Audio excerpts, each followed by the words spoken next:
why everything is wrong and how to fix that. So, emergent evolution um,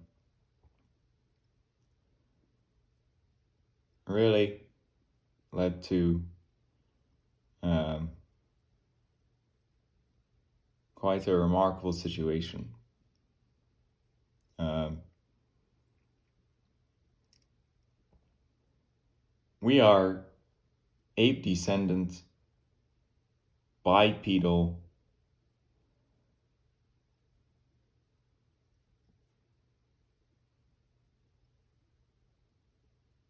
life forms that are carbon based. And when we evolve the prefrontal cortex, the thing that separates us from the lower animals, we uh, develop the ability to think abstractly.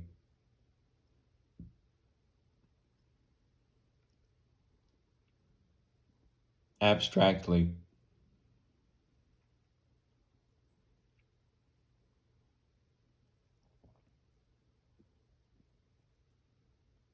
And so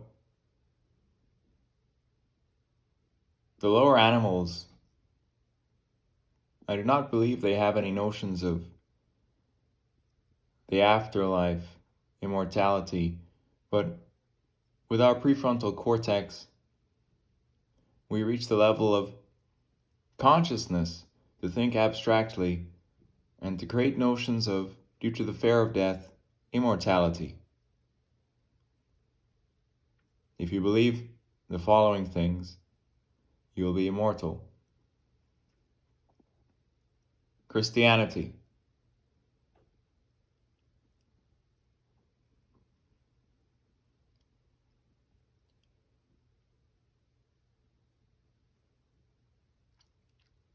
Jesus Christ was a real person. He was crucified in year zero. Um, and many people believe he was God, God incarnate. Um, he was not God. Muhammad, the founder of Islam, was also not God. Neither was Buddha, the philosopher that was effectively the founder of Buddhism.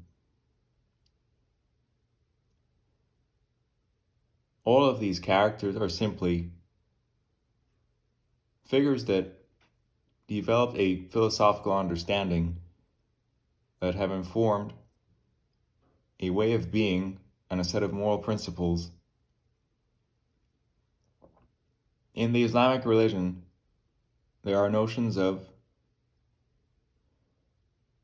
heaven and hell, um,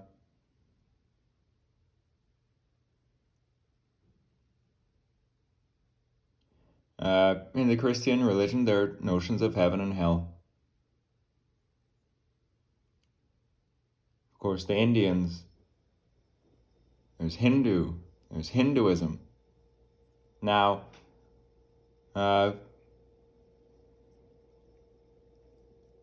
Robert Oppenheimer, a fellow credited with doing a bulk of the work in relation to engineering, of course, the first atomic bomb that bombed the Japanese, ending the war, leading to a time of celebration in America. Imagine that. Celebration after such a horrible act. And so Oppenheimer, in a famous speech by Robert Oppenheimer, he is saying, he remembered a quote from the Hindu scripture in which Vishnu was attempting to convince the prince that he should do his duty, and he took on his multi-armed form and said, "I am become death, destroyer of worlds." And I suppose we all thought that. And so indeed, the human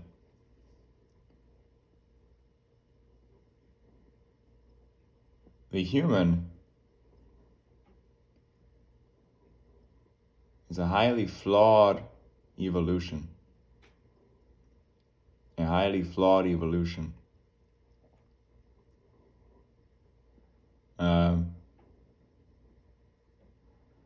um,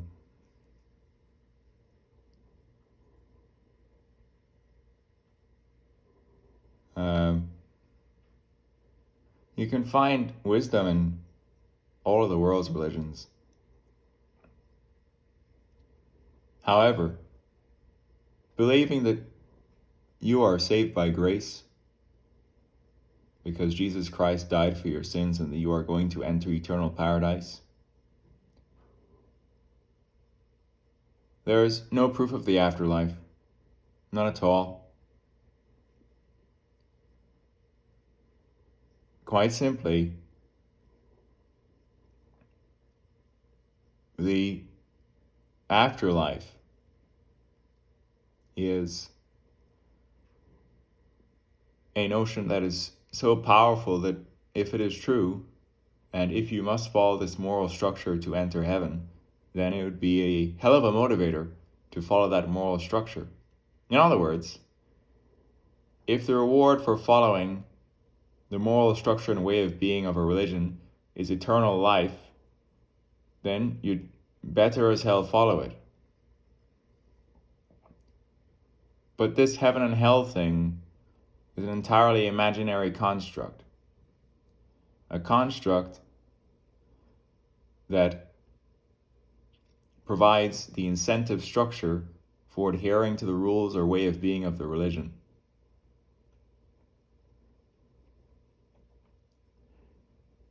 And so the Muslims as well have their notions of heaven and hell. And so some time ago,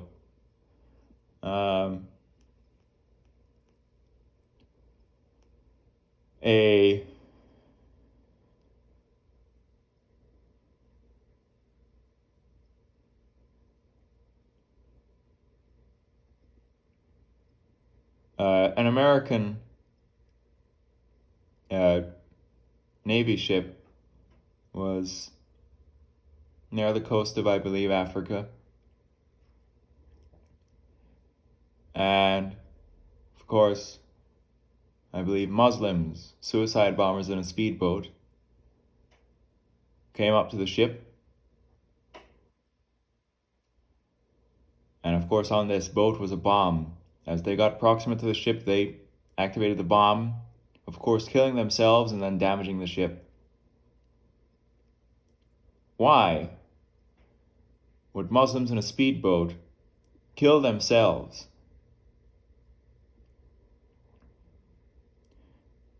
It is the belief of a Muslim suicide bomber that they are sacrificing themselves for Allah, and that as they do their suicide bombing, they are entering paradise in the notions of the Islamic religion with Allah. Meanwhile, America is dominantly Christian, and so some of the sailors on that ship that was on the coast of Africa, of course, must have been Christian.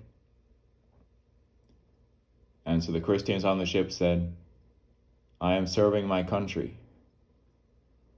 And if I die serving my country, I will enter heaven with Christ." And the Muslim suicide bombers in the speedboat said, "I am sacrificing myself for Allah as a suicide bomber. And as I die, when the bomb is ignited, I am entering heaven in the Islamic notion due to sacrifice." And here's where you get to the problem. There's no proof of any afterlife, none at all. Humans evolved to create notions of a benevolent God to support their own delusions of a locally prosperous civilization. And if a civilization is locally prosperous, the people in that locally prosperous civilization can think that God is benevolent, but it is not. Not benevolent.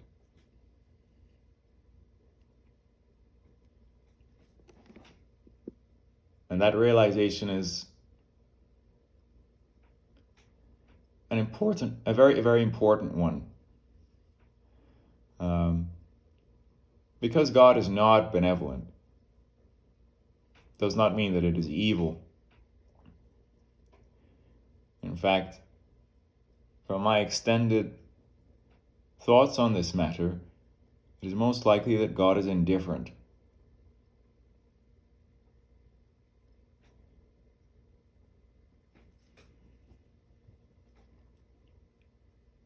Anyway,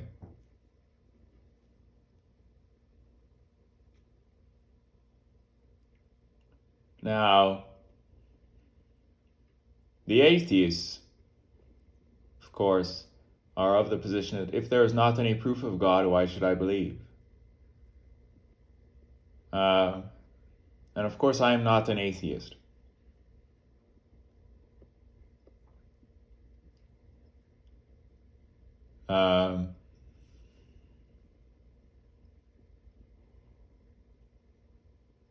When I was doing undergraduate college, two of my roommates were definite atheists. One of them a computer scientist, the other one a theoretical physicist. And of course, we did division of labor. We cooked meals for each other. So that basically, on a cycle, one person would cook the dinner for the whole house. And we got A's and got into graduate school, and so on.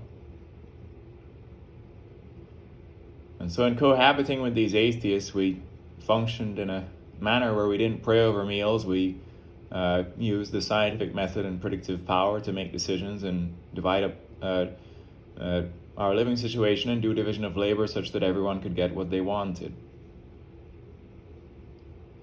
In an everyone wins mathematical paradigm. As a collective, you can develop everyone wins mathematical paradigms. Anyway.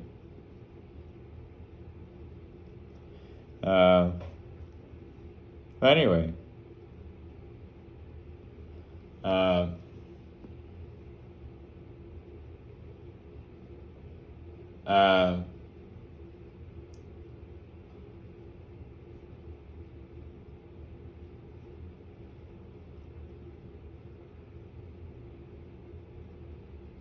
And so, why am I not an atheist? Well, I was raised in Christianity. I was baptized. At one point, I was an acolyte who would put on a red robe and serve bread and wine to the Christian congregation and participate in the rituals thereof at the altar.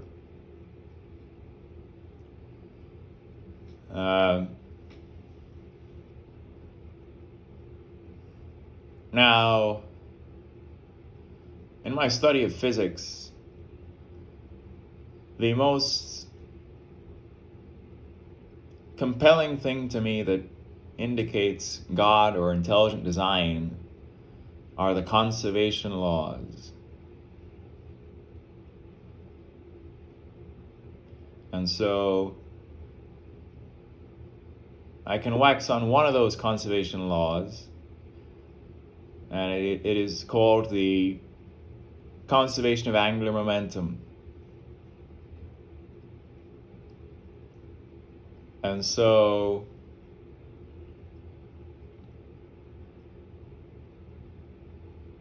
if you've been on the planet Earth for a while and you haven't yet figured out why it's continuing to spin towards the east, such that the sun uh, will appear to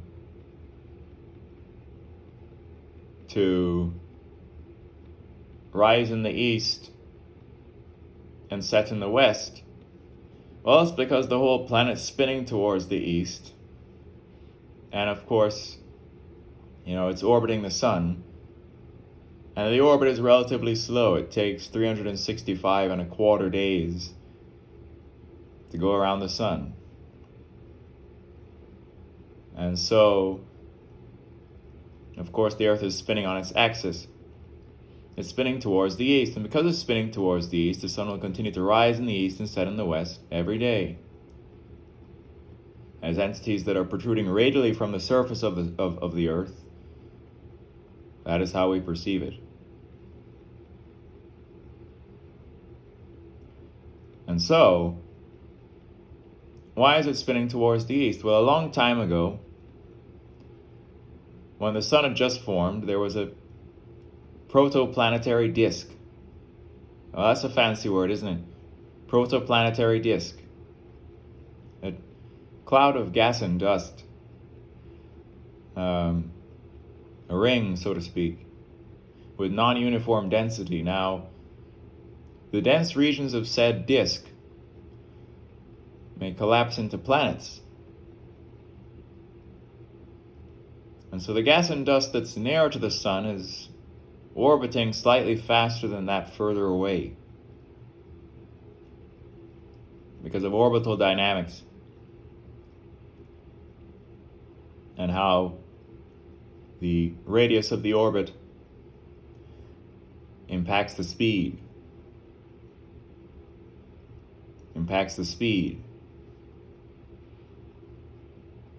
And so if the gas and dust nearer to the sun is orbiting slightly faster than that further away, then what you have when a dense cloud of gas and dust collapses into a planet is a net angular momentum. Guess what? Angular momentum has to be conserved, and so if there's a net angular momentum in the cloud of gas and dust, when it collapses into a planet, it needs to be conserved. Hence, you could imagine a dense cloud of gas and dust collapsing into the planet Earth. The gas nearer to the sun is going faster than further away, and so as it collapses into the planet Earth must necessarily spin towards the east to conserve angular momentum. Visualize it. That's why it's spinning towards the east. The entire universe conserves angular momentum. There you go.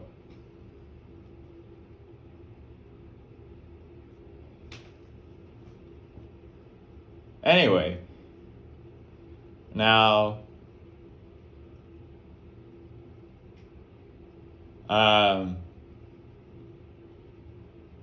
angular momentum conservation can extend to puny things on the surface of the Earth. Consider a female, she's an ice skater, figure skater. One skate is on the ice. It's on the ice.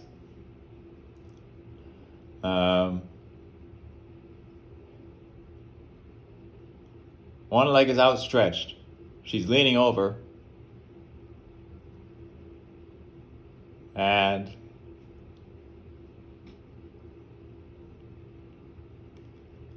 she's spinning. And when she's leaning over with a leg outstretched, the distribution of her mass from the central point of rotation, which is the skate on the ice, is high. A measurement of the distribution of mass is called the moment of inertia. And so angular momentum mathematically is the moment of inertia multiplied by the angular velocity. The angular velocity indicates how fast something is spinning.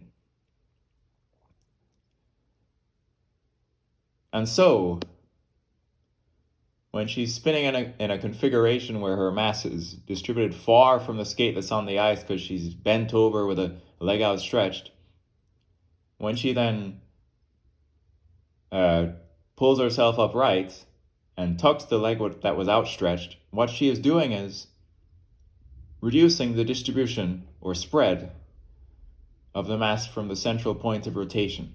What that does is it reduces her moment of inertia.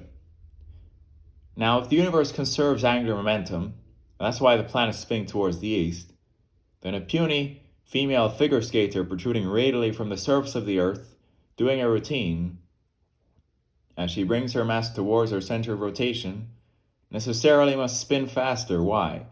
If the moment of inertia is the angle is the angular velocity times if the angular momentum, is the moment of inertia times the angular velocity, then a reduction in the moment of inertia intrinsically means an increase in the angular velocity.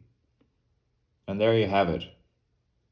That figure skater will spin faster. You go to a strip club, they have poles, and of course, sometimes these lovely dancers will spin around the pole with both of their legs spread out wide. And when the dancer then decides to bring her legs towards the pole, necessarily she must spin faster. And so the entire universe is conserving angular momentum.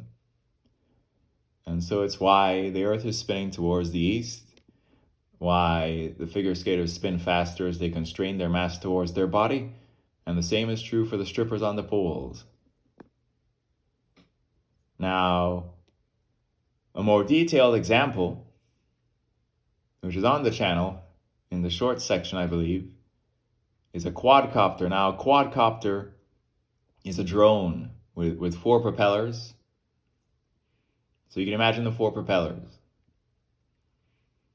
And so the propellers that are diagonally opposite are paired to spin in the same direction. And so imagine this with me. The front right and the back left rotors are spinning, let's say, clockwise. The front left and the back right rotors are spinning counterclockwise.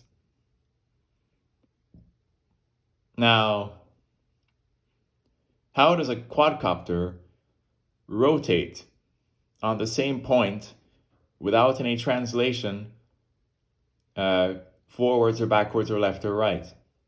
The answer is conservation of angular momentum.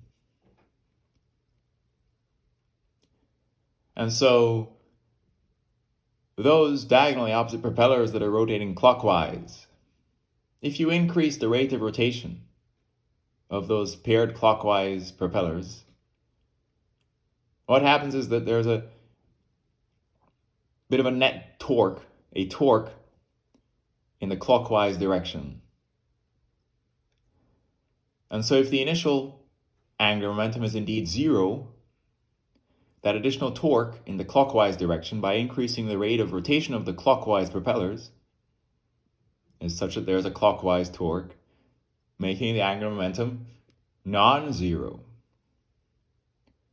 To oppose the clockwise torque, the quadcopter must rotate counterclockwise. And so a quadcopter can rotate on the same point without translating forwards, backward, left, or right, precisely because of the conservation of angular momentum. By increasing the speed of the counterclockwise or the clockwise propellers, the universe says, no, it started out with no angular momentum. And so to keep that the case, I'm going to rotate the quadcopter on the same point, because those propellers are supplying a torque in the clockwise or counterclockwise direction that needs to be cancelled out. There you go. Now, what kind of godless universe would have all these conservation laws that the very fabric of reality obeys? And therefore my position and belief is in intelligent design. There's some intelligence that created the conservation laws, which are held throughout the fabric of reality. Without question. Is that intelligence benevolent or evil? Neither. It is, in my opinion, indifferent, but very intelligent.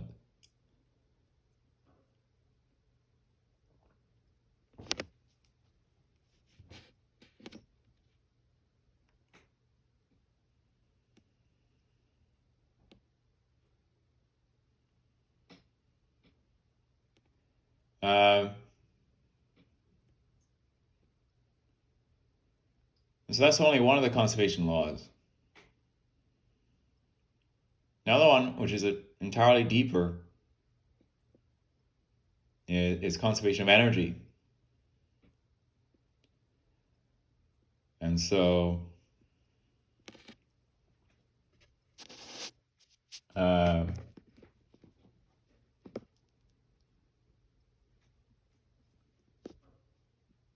so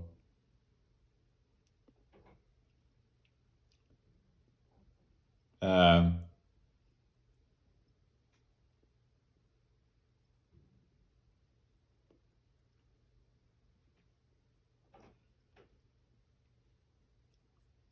the entire universe is conserving energy. And so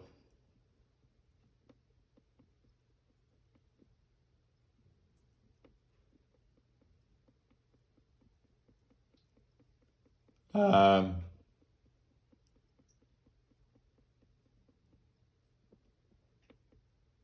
you get the following.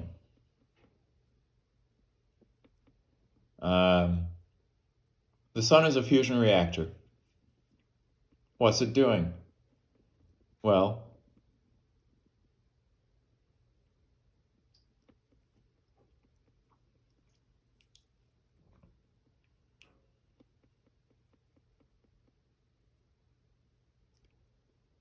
it's converting 4 hydrogen atoms into 2 deuterium isotopes, and further, the 2 deuterium isotopes into a single helium atom.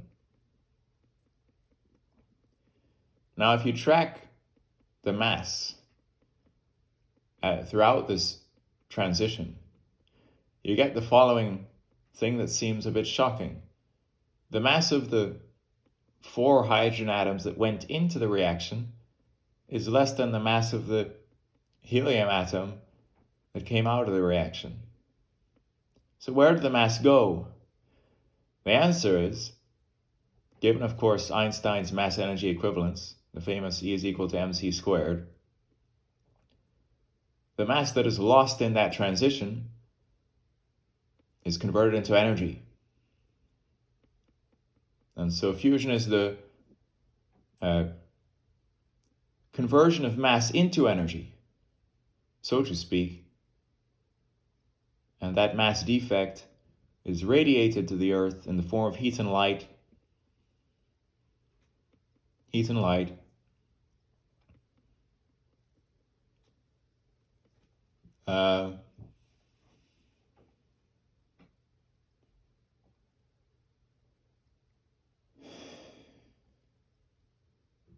And so fundamentally,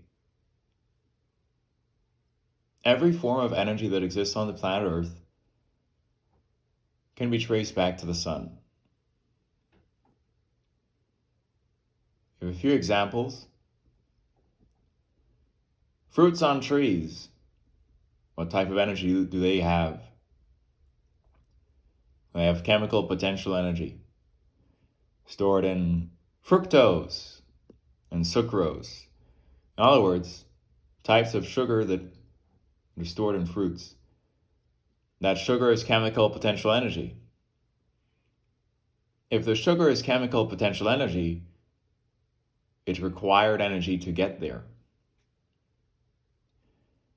And so a tree, as you know, the leaves contain chlorophyll, right?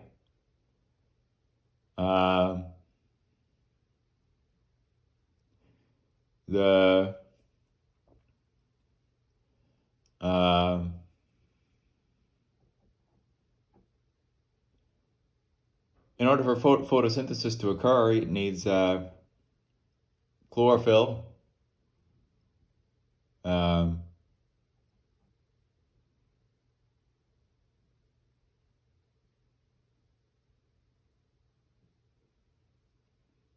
needs water, needs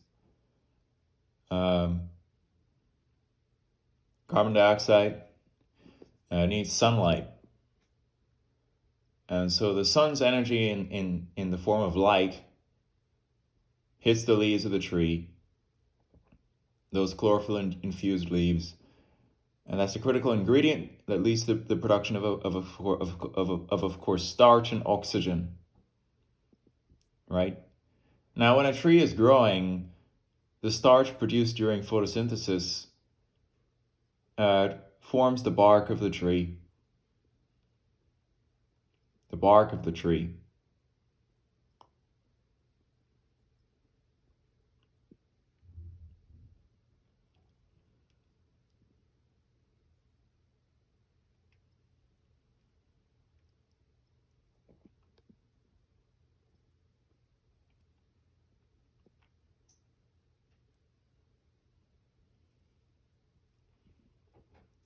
And so, however, once the tree has stopped growing, that starch that is produced is, of course, sent to the fruits. And as the fruits are growing, that starch is filling up the fruits with fructose and sucrose. Now, fructose and sucrose are chemical potential energy. The chemical potential energy contained within the fruit is precisely there because the leaves of the tree are receiving the solar radiation or light from the sun. And so that chemical potential energy cannot just come out of nowhere, it comes from the sun's energy.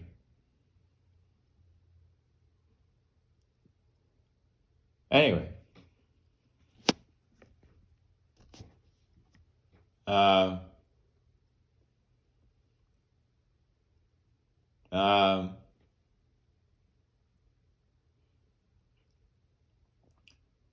and so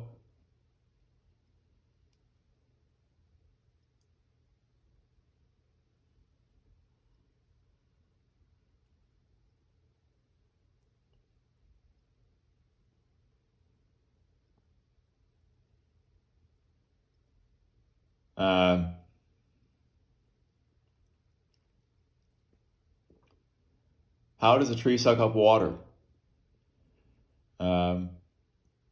Of course, the tree's root system is deep underground, such that it's, tapping into water stored in the earth.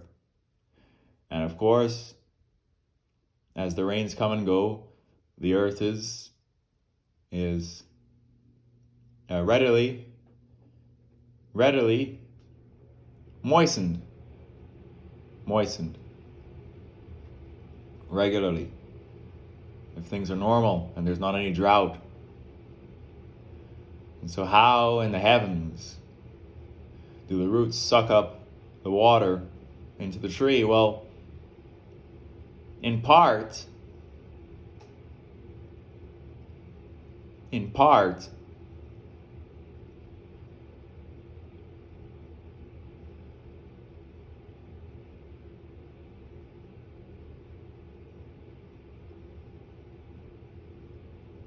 I believe that the negative pressure caused by evaporation on the surface of the leaves of the tree due to the sun's energy is such that the water can be sucked up into the tree.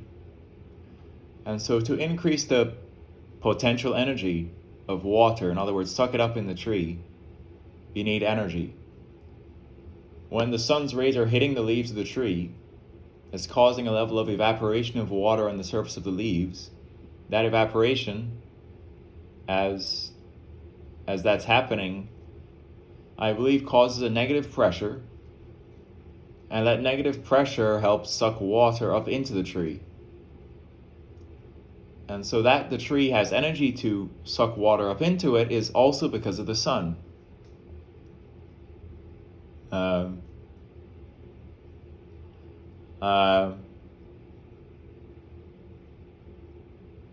So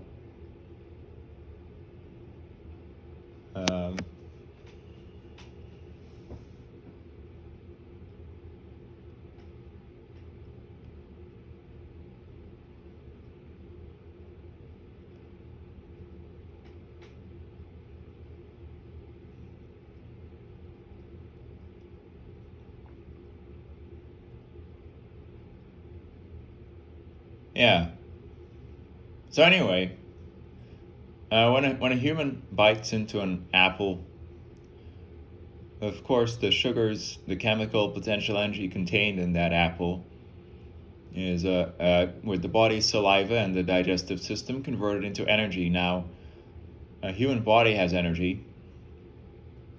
The mind is, of course, electrical activity, and a human must consume foods containing energy, chemical potential energy for their minds to stay sharp, for their muscles to be able to contract and expand.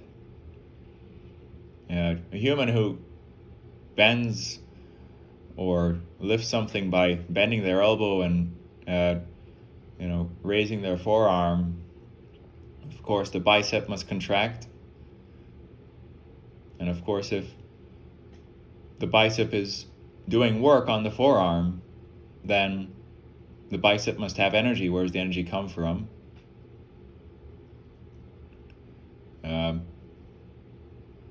The oxygen that the human is inhaling, the protein and food and carbohydrate that the human is consuming, water. The body is mainly water. And so the muscle contains energy. For something to do work, it must have energy. Right? And so, what kind of godless universe would be such that the entire fabric of reality conserves energy? And that, therefore, is my position, and there is a God. You're telling me that there is no God, but the universe just happens to precisely conserve angular momentum and energy, and we can track and understand how the whole creation is working, as if there must have, without question, must have been an intelligent designer who created those conservation laws. You could start a new religion. In fact, I must have a video called Non-Benevolent Deism. And so deism is the belief that there is a God, but it's not particularly tied to any of the world's normal religions. So non-benevolent deism. You understand that there is probably a God and probably intelligent design, but that thing is not necessarily benevolent. This is my position.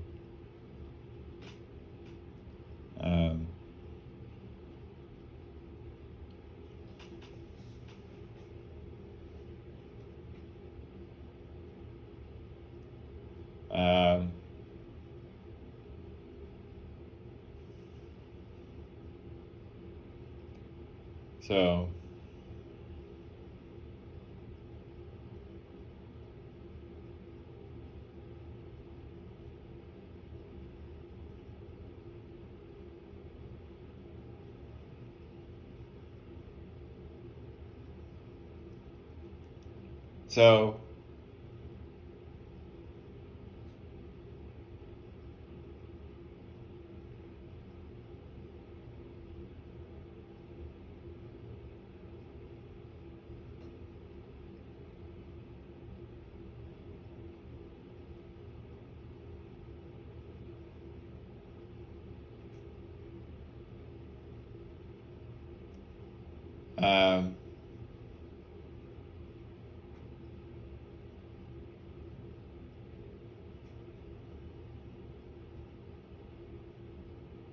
prayer.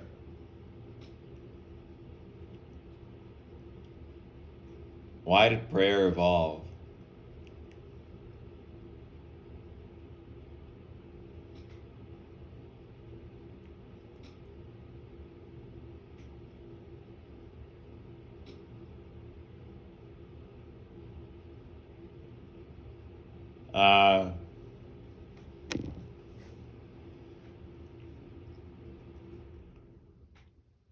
You ask Elon Musk if he's religious. He was like, "Oh, I'm not very religious. Sometimes, when the astronauts go up to the space station, You're like, okay, might have said a prayer that they get back safely, then they got back safely. But I don't think that the prayer actually changes anything. And I'm not religious and I don't really pray. That's pretty much Elon, right? And so when you're as trained in the scientific method in physics as Elon, you know that, praying is, not necessarily going to change external outcomes in the universe. It's just kind of electronic activity in your brain. And so, uh, and so, um, um, and so I had a roommate, I believe his name was Dante. He said, "Yeah, I'm a Christian. I, I, I believe, you know, I believe and I pray, and guess what? The things I pray for come true." And this is a very interesting phenomenon because indeed, some of the things that one prays for can come true. Why? When you pray for something, you're focusing your mind on what you want.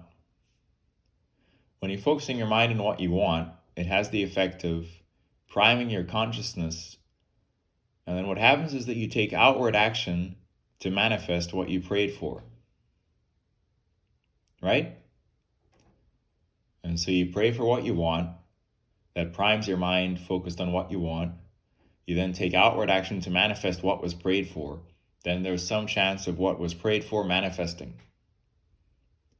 If what was prayed for manifests, the human tends to have a confirmation bias where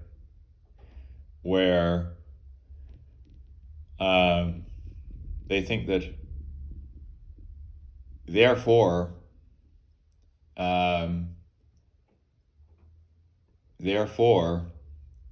some benevolent God must have heard that prayer.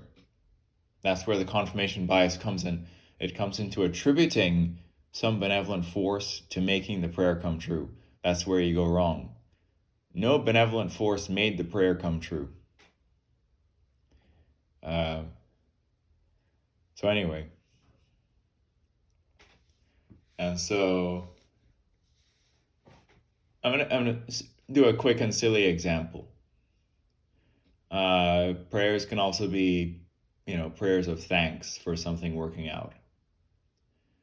And so my mother's a Christian woman. And so let's say we've gotten home safely from driving in our gasoline passenger car. And she would say, "Thank you, Lord, for taking us home safely." Now, is any good and benevolent God presiding over our car trip that is leading to us to be home safely? No. So, anyway, um, anyway, um,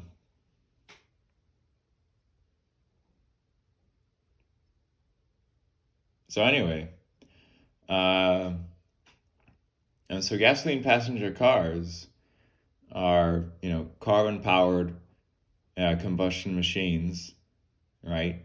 They break the bonds of course, gasoline or petroleum. And of course, when you break the bonds of petroleum with, of course, ignition, energy is released. And that energy can be used to make something spin. And the byproduct is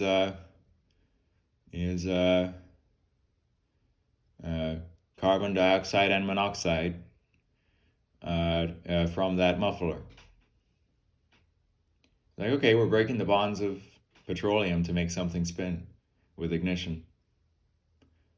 Cool, right? Um, and so, after all these years of powering things with fossil fuels, we've put a lot of carbon that used to be in fossilized form into the atmosphere. And so, basically, what happens is that radiation that would normally be lost to space is reflected back down by that carbon and like other greenhouse gases, and that causes greenhouse effect. What does that mean? Things go all wonky with climate. The temperature of the oceans is hotter, more favorable conditions for storms and hurricanes to form. People have heat strokes in India. Uh, Hottest days on record in like years. Steady temperature increases, given the Industrial Revolution and increases in emissions, so on. And so, I've leased a 2024 Tesla Model 3 for over a year. Of course, there are no tailpipe emissions and it is autonomous. And so when I get home safely, or get to a destination safely, after the full self-driving computer and the 6 or so external cameras have taken me to the destination safely, I don't say thank you, God, for taking me here safely. Because quite simply, there is no good God presiding over my car trip to ensure I get to the destination safely. There's no good God saying, I've taken you to your destination safely after driving an emitting gasoline passenger car that is putting carbon monoxide and dioxide into the atmosphere that is messing up the balance of the Earth's climate and destroying the creation. Do you get the understanding now? In non-benevolence, benevolence is a delusion. A delusion. Anyway. So.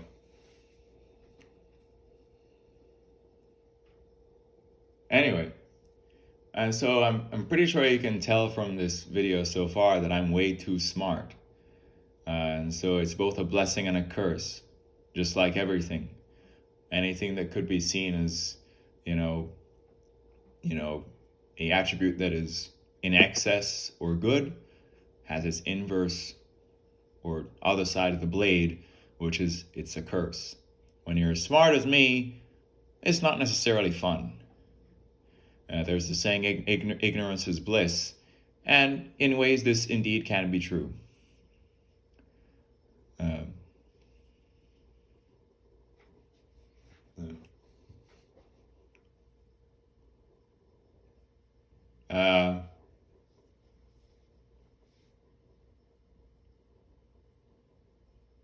So anyway, I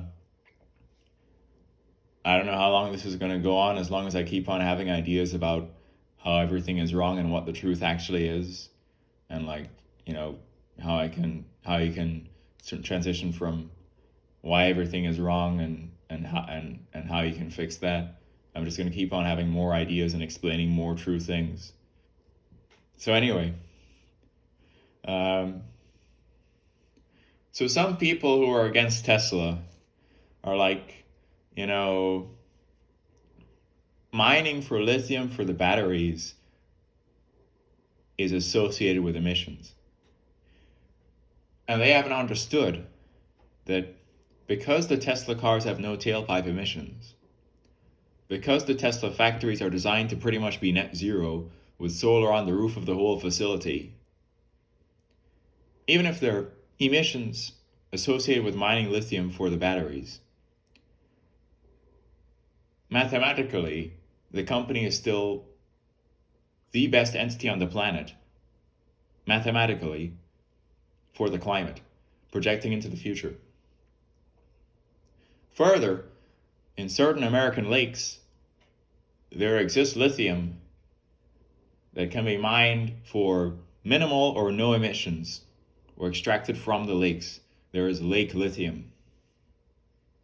So, anyway,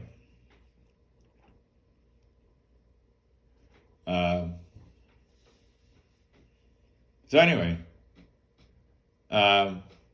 further, the planet, which is of course a rock, uh, it it's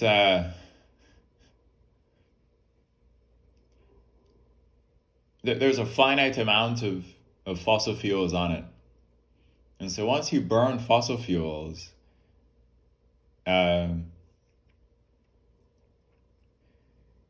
it requires a whole lot of energy to revert a burned fossil fuel back into a burnable state.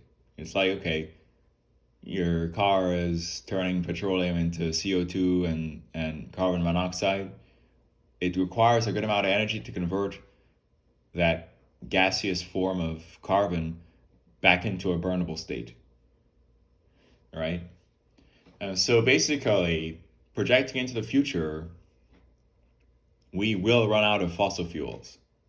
At that point, we'd be like way ahead of the game because we already started making electric cars now. And so when you run out of fossil fuels and there's no more fossil fuels to power things, you'd be really glad that, oh wow, we started making these electric cars now, such that by the time we run out, the whole grid is pretty much electric. Right? Anyway.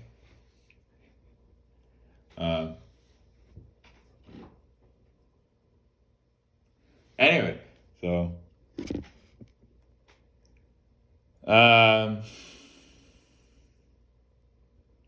anyway,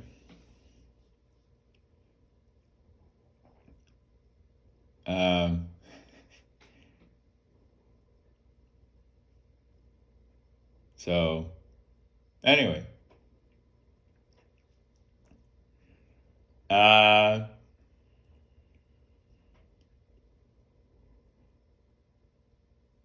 yeah.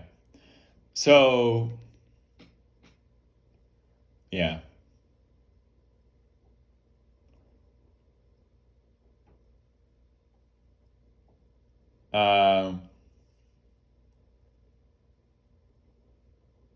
What other things?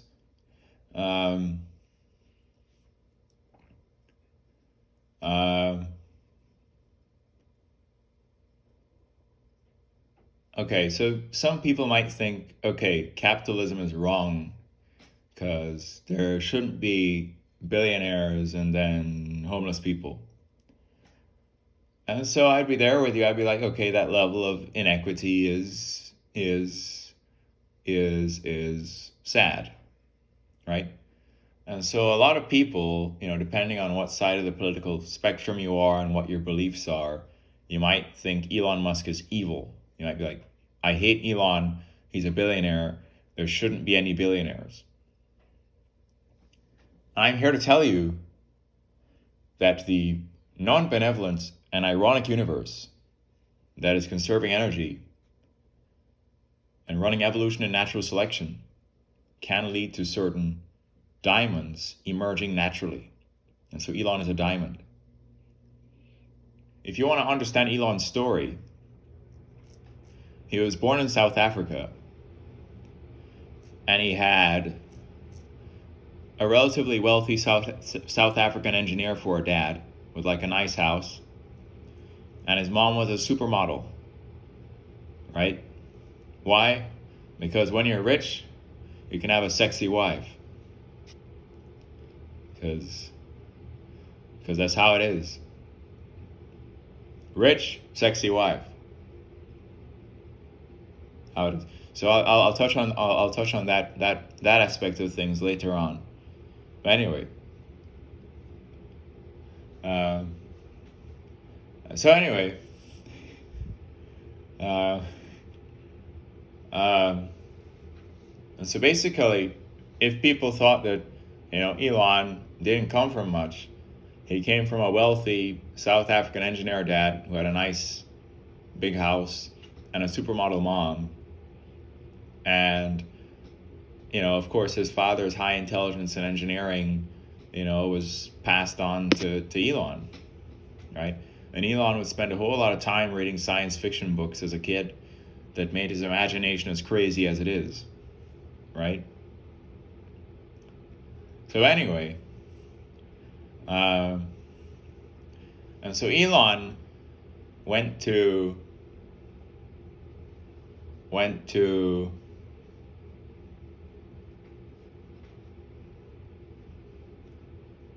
Elon went to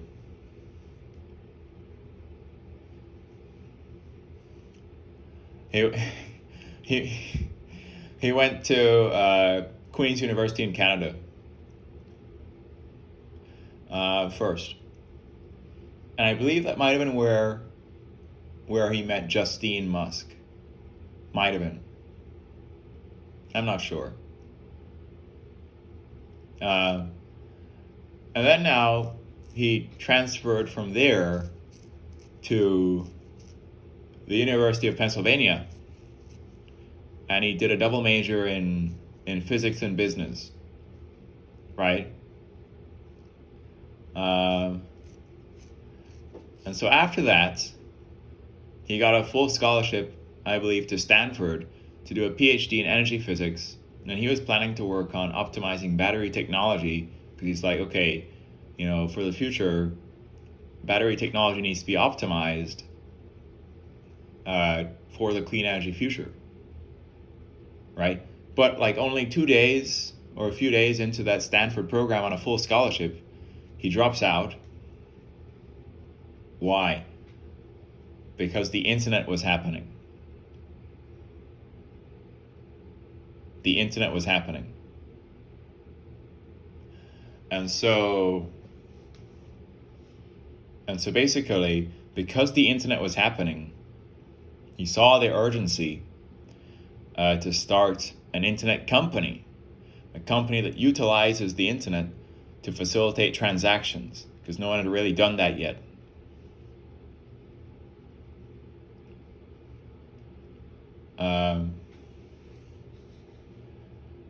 And so I believe this was X.com, which was also called Zip2. And it was this company that was utilizing the internet to facilitate financial transactions.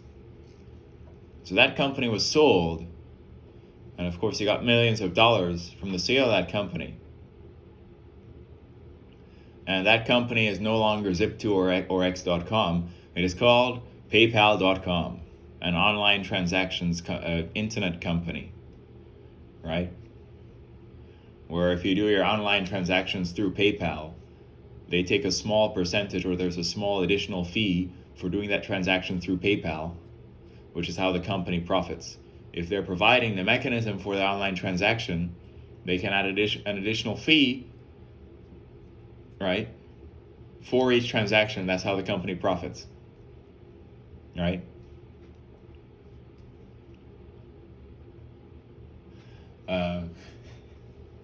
So anyway, and so there's PayPal.com, and so Elon, with his millions after the sale of the company that is now PayPal, could have said, okay, I want to go to an island for a little bit and settle down with a wife and like drink mimosas or something. But I believe he went back to South Africa, and then there he caught malaria, and he almost died. And so given that he almost died, he thought very deeply about the meaning of life. And so he said, what should I do? And so with the money from the sale of what is now PayPal, he said, for the future, I want to start a company that's going to accelerate the advent of sustainable energy. And I want to start a company that expands the scope and scale of consciousness with the goal of making humanity multiplanetary. And so he started an electric car company and a private space company. That both of those companies are today successful are because Elon had an insane work ethic. By insane work ethic, I mean at least 80 hours a week, sometimes more like 100 hours a week, right? every week. Um, and so SpaceX, the first two launches that SpaceX did failed. And so they're setting up for a third launch now. This third launch used the last of the money they had. And so if this third launch failed, the company would have shut down, but the third launch succeeded. And so because that third launch succeeded, they got a call from the government or NASA, and NASA said, hey, we'll fund you. And so it was one of those, storybook like moments where, came in clutch. If the launch failed, the company would have shut down because that's the last of their money. It worked. There come the government and NASA gods saying, we'll fund you. And the rest is history. And so people who are like, I don't see the point of space, understand the following. Our current human lifestyle is largely facilitated by a bunch of things called satellites orbiting the planet Earth that are sending a bunch of electromagnetic signals. And so how do those satellites get up there? Rocket launches.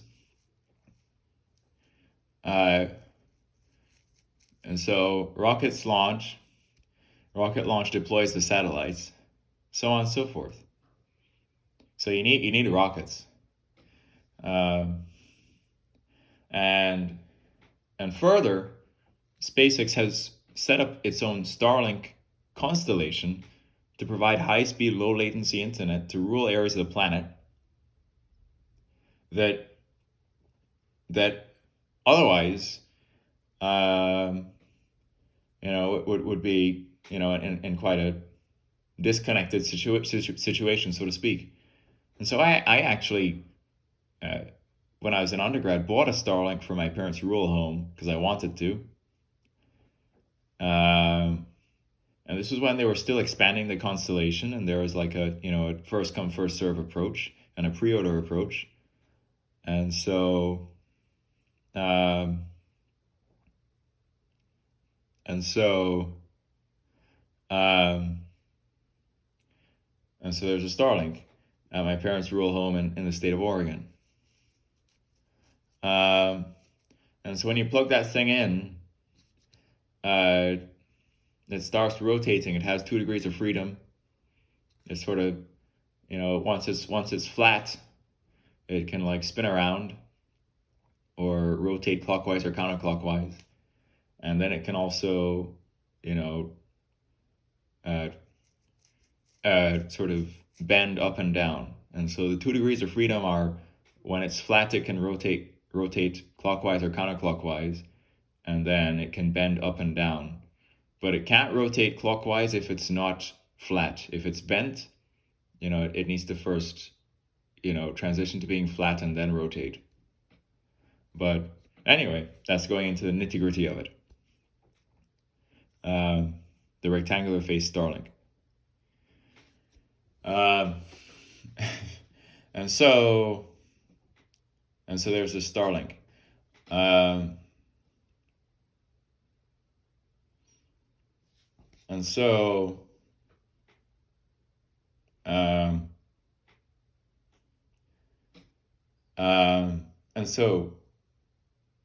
the money that SpaceX is earning from paying Starlink customers is enabling it to continue iterating its Starship and so on and so forth. Now, the moon is going to be important, right? Because the moon is rich in helium-3, and helium-3 is a very, very pivotal thing for the future of human technology because it is a form of fuel for Helion Energy's fusion reactor, which runs on deuterium and helium-3. And it is a cooling agent for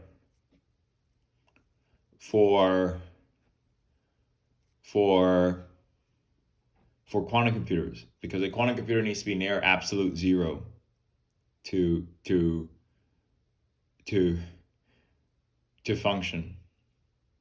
Um, because noise in the form of temperature is such that a superposition state of a quantum bit may decohere because of temperature noise, which is a lot of fancy words, but basically, if it's too hot, the energy and the temperature can cause a superposition state to decohere. And of course, the quantum computer needs it to be near absolute zero so that it can work. So anyway, and so basically, SpaceX has this plan of going to Mars, but I believe first, along with NASA, the plan is to develop a moon base.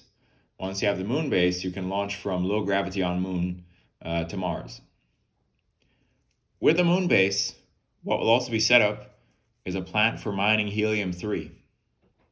Then the helium-3 will be sent back to Earth to power Helion Energy's fusion reactor and to be used as a cooling agent for quantum computers. Right? And so,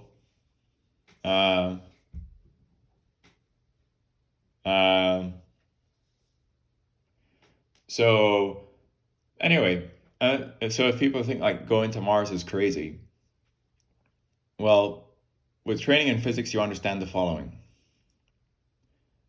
Our sun is pretty much a normal main sequence star. And so once it starts getting old, it exhausts its hydrogen fuel. It starts fusing heavier and heavier elements all the way up to iron. And once it starts really getting to iron is where it starts becoming a red giant and the radius starts expanding. And so in like 500 million to 1 billion years from the present time, the oceans on the planet Earth will have evaporated because the sun is a larger red giant and it's hotter. And so, we need to be elsewhere, further away from the sun in our solar system, or maybe on a completely different star system by that point in time. Why can we predict that? Because we can look at all the stars in the universe and see them going through their natural evolutionary stages, and it makes sense. So, anyway, so anyway,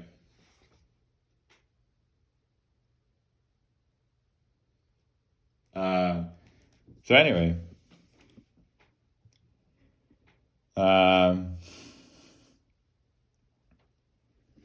so anyway,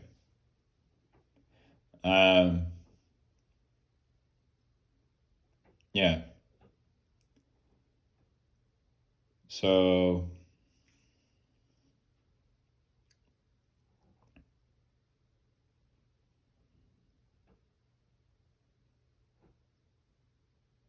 yeah. Anyway,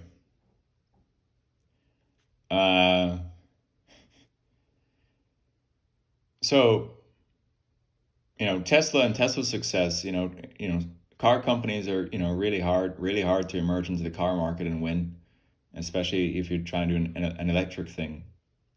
And so Elon would sleep on the factory floor and work 80 to 100 hour plus weeks, and so on. And so Tesla is pretty much the cleanest single entity on the planet Earth. And other than the cars, the Optimus humanoid is one of the most advanced humanoid robots. If you don't know this, the Tesla Optimus humanoid is already doing useful things in the factory that are repetitive and basic. And so when it reaches low battery, it will autonomously walk to a wall charge port and like bend down and slit its back into the charger, and then recharge. So, so, uh, but anyway, uh, uh, anyway, so, anyway, anyway,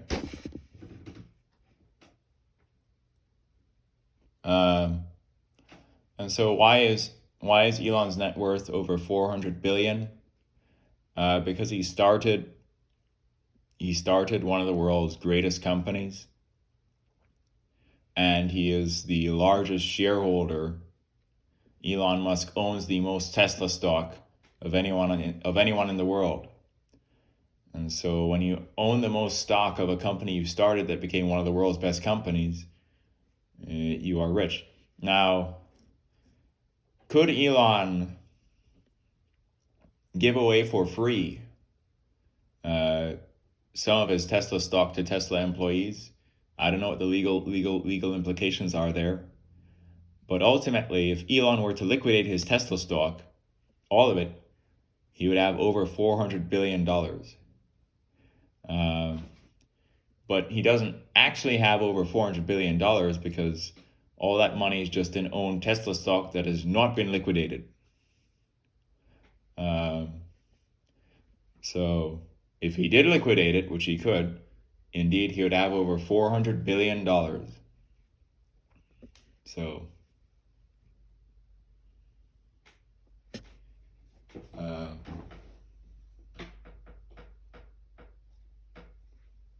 so, um, now Elon does not even take, or Elon has in the past not taken a salary from Tesla. He's just been earning based on how the stock performs. However, there has been something in the news about a compensation package, and then talks about such a compensation package would make him a trillionaire. Uh, I know that in the past, Elon at Tesla has not taken a salary. He's just been earning based on how the stock performs. So, anyway, whatever is fair will be what happens. So, um, so, uh, so, um, um, so, anyway, um,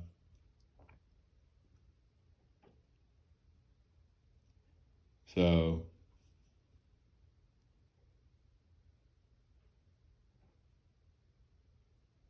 uh, yeah. So you could try and reform capitalism to try and distribute resources in a way that is more equitable. People who do have excess wealth could indeed, allocate their resources to, help improve the state of general human well-being, and make happiness be sort of maximized. And so Elon is indeed trying to create a future where happiness is maximized. Um, so where basically there's so much abundance that the world is just great because his companies, especially Tesla, is creating so much abundance that everything's just great. By abundance, I mean as well there's abundance of capita. And so if you know the term gross domestic product per capita,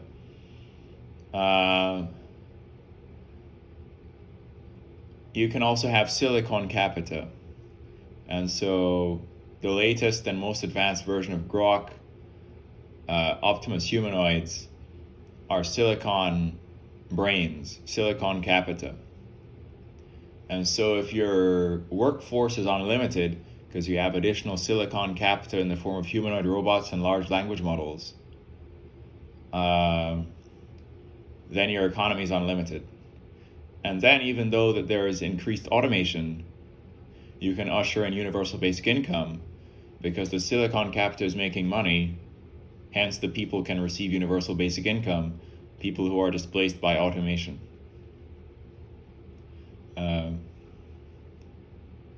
Anyway, but that seems kind of dystopian in a way, because then the humans just get very dumb, and then the silicon capital is doing all the work. And so I think that humans will still have unique aspects of creativity that gives them work to do, or purpose for their life in that scenario. But anyway, um, um, um, so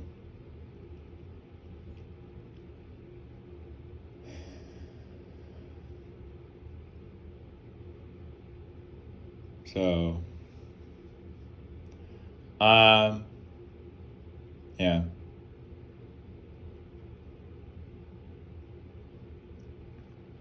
Um, okay. Um, what else is wrong? Um, uh, okay. Completely diverging. Pornographic industry is wrong.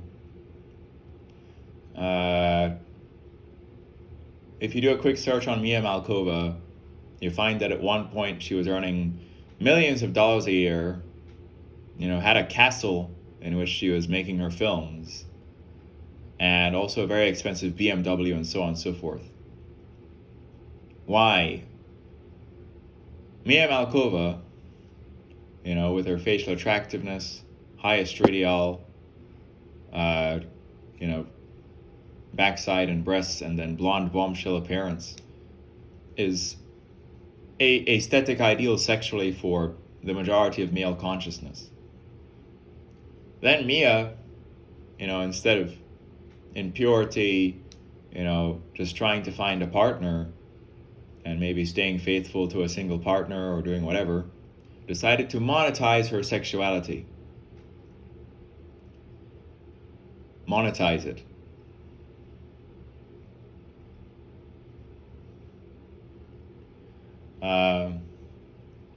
And so basically, a bunch of,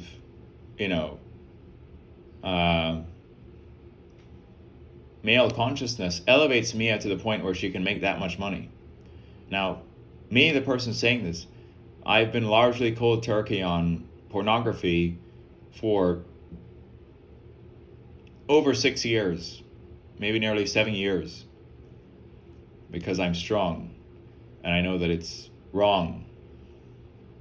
So, a female porn star will do scenes with this one, that one, and the other. This one, that one, and the other.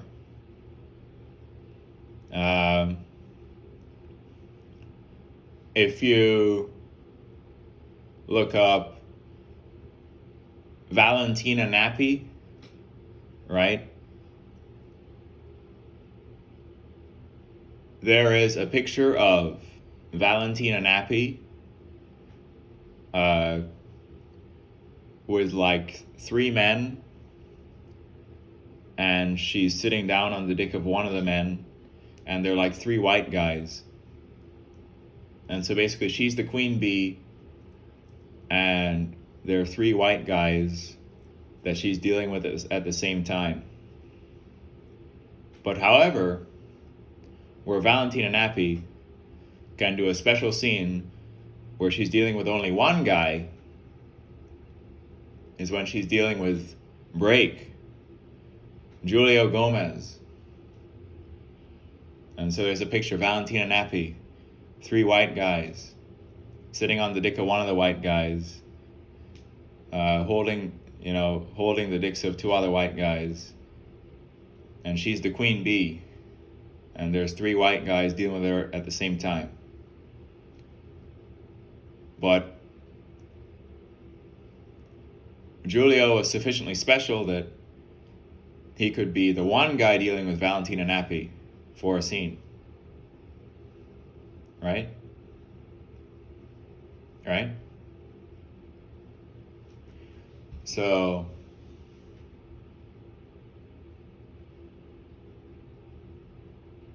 all this is wrong. It's stupid. It's dystopian.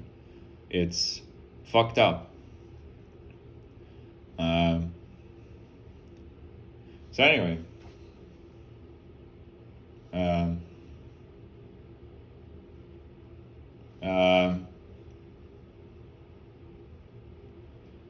anyway,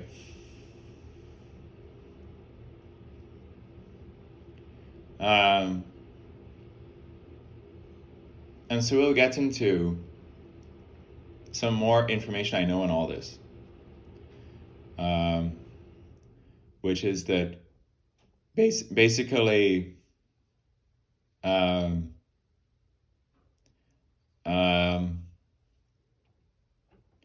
you have again, going along with my belief in non-benevolent sort of deism and evolution and natural selection. You get the following. So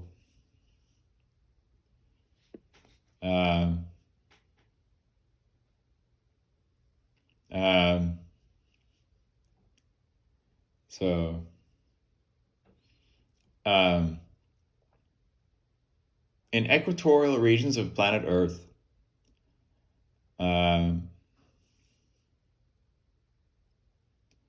you have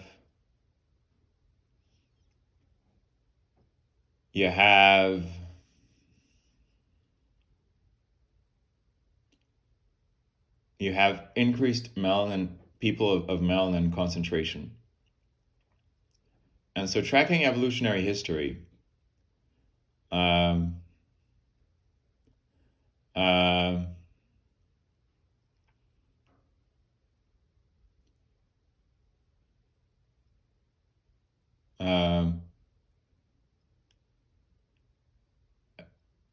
increased melanin concentration. What was a mutation? And so in regions of the planet that are equatorial, that receive a high amount of solar radiation, that melanin is ideal because it prevents the skin from developing skin cancer. And so Indian men have high melanin concentration. African men have high melanin concentration. Right? But why is the stereotype that the African black men are the ones who are endowed, whereas the Indian black men are not as endowed? And you can use the scientific method to determine why this is the case. So the average bone pressed erect length in India is only like 5.1 inches. Erect, by the way. In Sudan, Africa, it is 7.1 inches erect on average. Bone pressed erect length unexaggerated. Right? Average Indian guy, 5.1 inches erect. Average Sudan African guy, 7.1 inches erect. Pelvic bone to head, no exaggeration. Right? Average American guy, between 5.1 and 5.6 inches erect, pelvic bone to head. Right?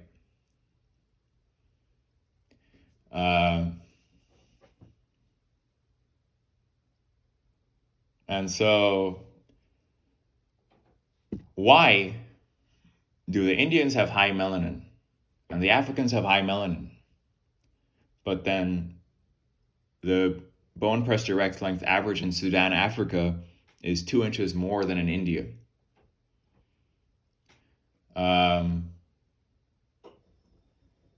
The answer is the temperature.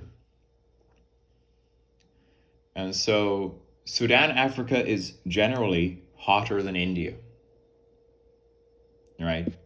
And so how does the temperature correlate with size? Homeostasis. And so when you're evolving in a very hot place, your body is doing the form of homeostasis, where the blood is going to the surface of the skin and to your extremities, so that the heat contained in the blood can be lost to the environment as quickly as possible, so you don't overheat. And so when you're evolving in a hot climate, the blood flow to your genitalia is more than evolving in a temperate climate with winters. When you're in a temperate climate with winters, the homeostasis is the opposite. It's saying, I need the blood to go all the way to the internals of my body, so the heat contained in the blood can be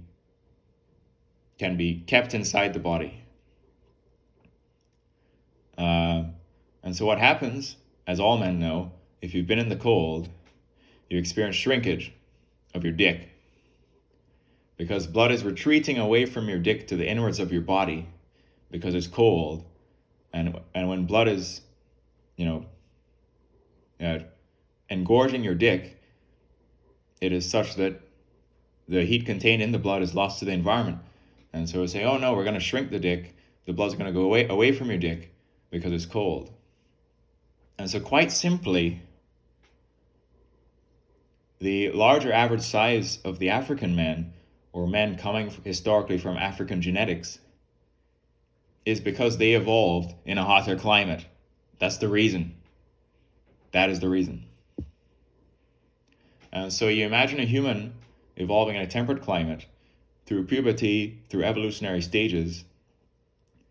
The amount of blood flow to the genitalia throughout the life and puberty of a human in a temperate region is less than in a region that has no winters and is summer all year round because it's proximate to the equator.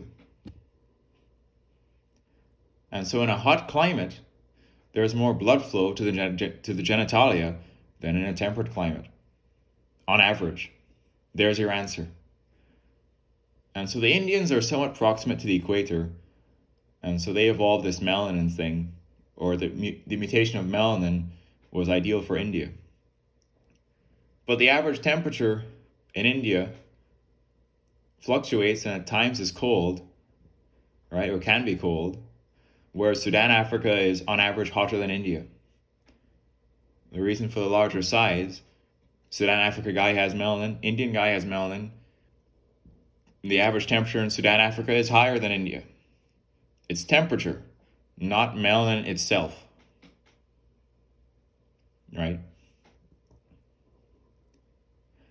So anyway,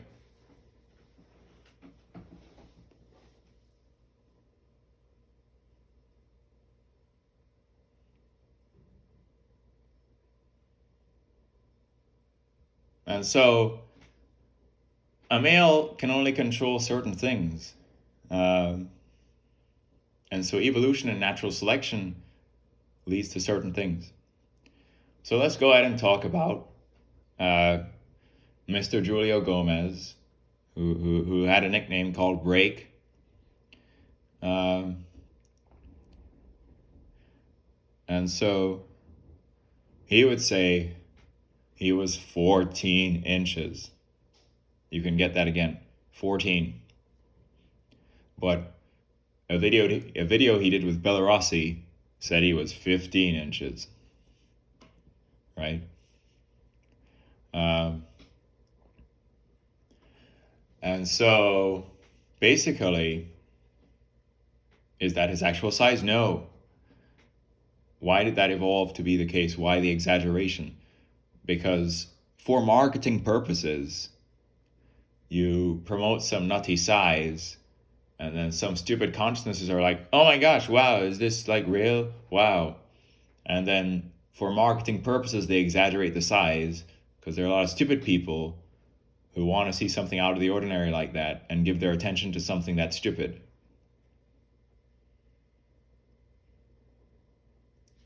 So anyway,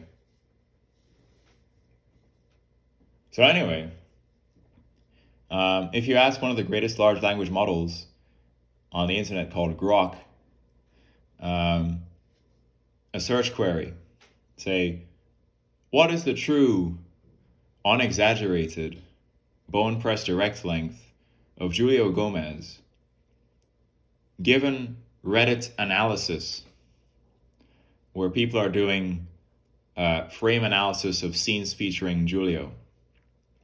It will say, given the analysis and Reddit pages I've read, most estimates put him at squarely between 9 and 10 inches bone press direct length. That is still very big, right? Right? But it's not 14 inches. It's not 15 inches.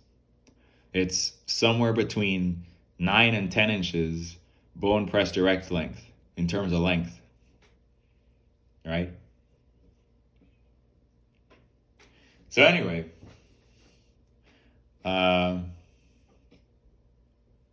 so with the right camera angles, with skinny females, with petite females, with camera angles, with fake pictures, you can get some nutty exaggeration that he's 14 or 15 inches. But as Grok would say, after reading all of Reddit with people doing frame analysis, they would say, yeah, maybe 9.5 to 10 inches bone press direct length, unexaggerated, which is still very big, but not 14 or 15 inches, right? Anyway, but the thing that was special about Julio that put him in a different league wasn't necessarily his length. It was his thickness. And so Julio was pretty much the biggest because he was the thickest. And so if you do a search as to why was Julio so thick, the common understanding was that he actually had sickle cell anemia, which caused priapism.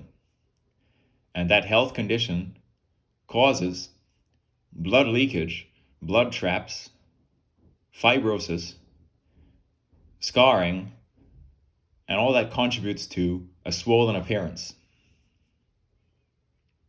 And so basically, it's thought that he was that size because of that illness, ironically, right? The downsides of that illness are erectile dysfunction and painful erections, right?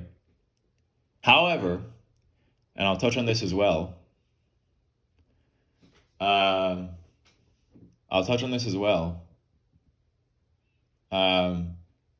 Julio, in all honesty, could be enhanced. What are enhancements that people can do? Implants, dermal filler, and pretty much every male pornographic actor pumps before scenes with a vacuum pump, right? The vacuum pump enhances the amount of blood that their dicks engorge with, which enhance length and thickness, right? Right?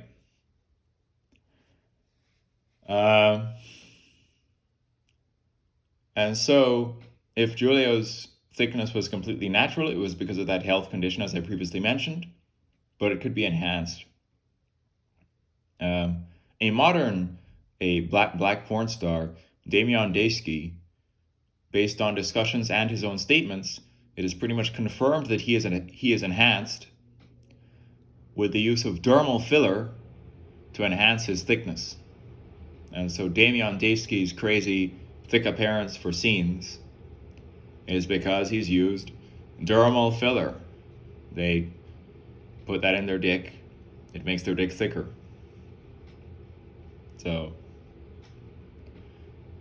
this could be pretty much the same with Julio, but it's thought that it was because of Julio's priapism and blood leakage and anemia why he was that thick. But honestly, he could be enhanced, but just didn't admit it. Damian, it's pretty much understood that his thickness is because of use of dermal filler. So anyway,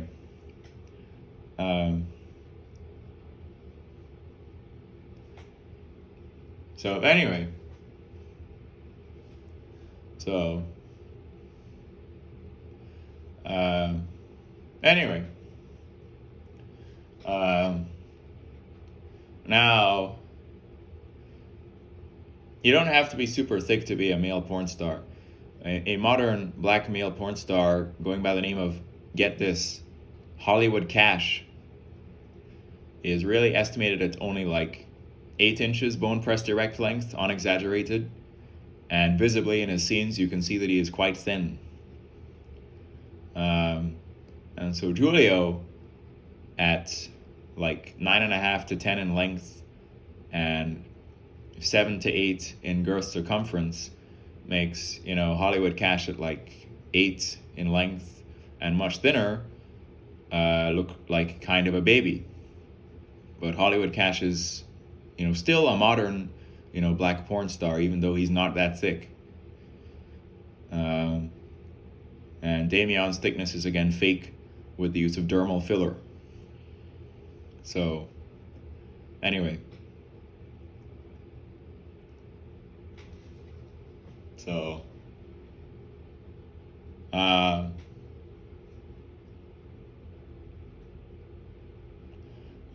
anyway,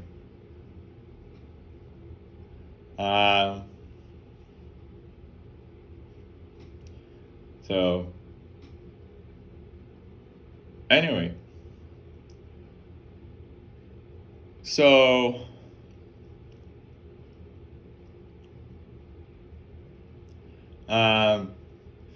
Damian Daysky has an estimated bone pressed erect length, unexaggerated, of 8.5 to 9 inches, but then he says he's 12 inches.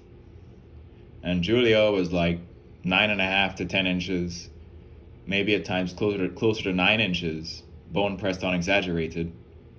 Then he would say he was 14 inches.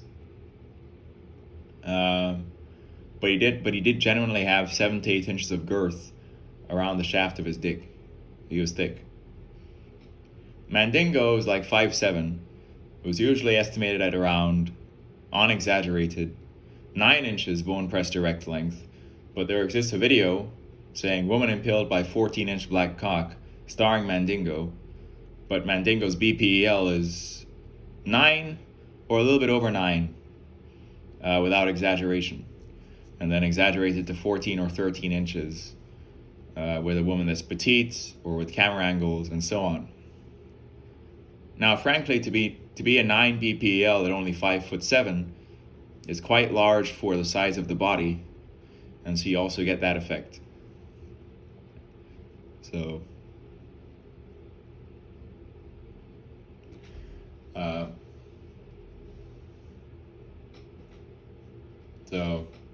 anyway,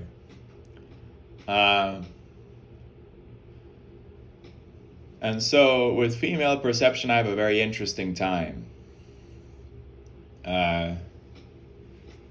Because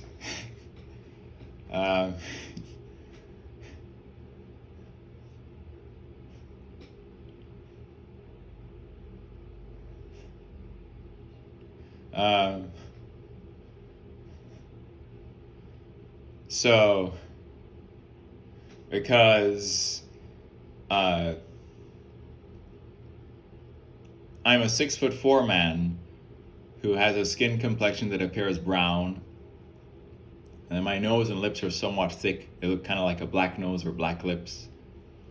And then the texture of my hair on my beard and top of my head is somewhat curly. And so I've been to a pub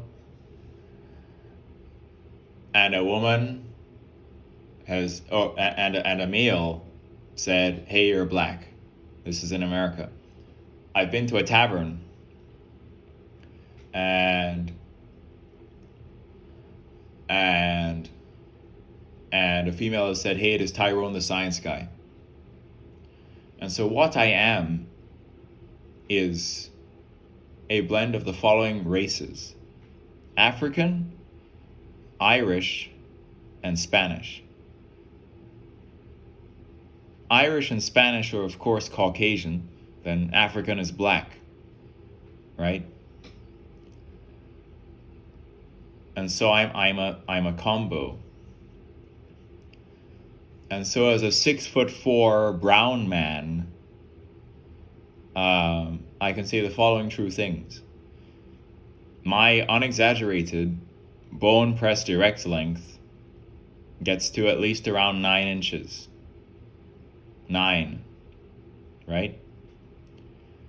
And I've officially, I've, tried my hardest to determine this with accuracy. So I can genuinely safely say that my BPEL is at least 9, right?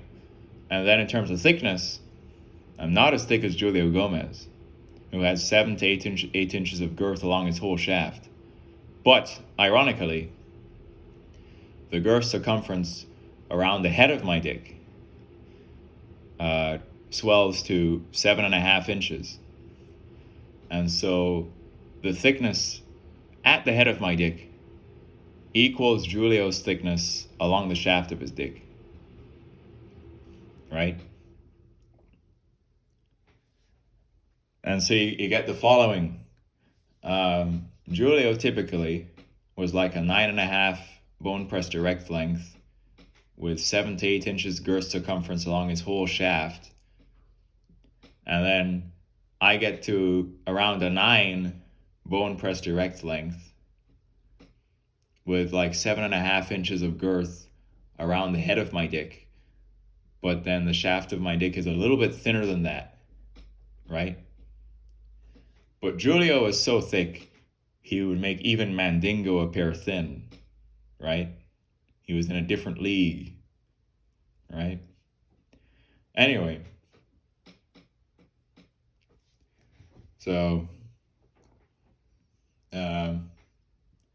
anyway, so what happened with Julio was that basically at some point he followed a 42-year-old woman into an elevator and choked her and committed assault. And then in the year 2021, I believe he was incarcerated. And I believe he got at least 5 years. And so it is not yet 2026. And so Julio's career is over and he's been in jail for like 5 years because he's a rapist. Now Julio, so Julio,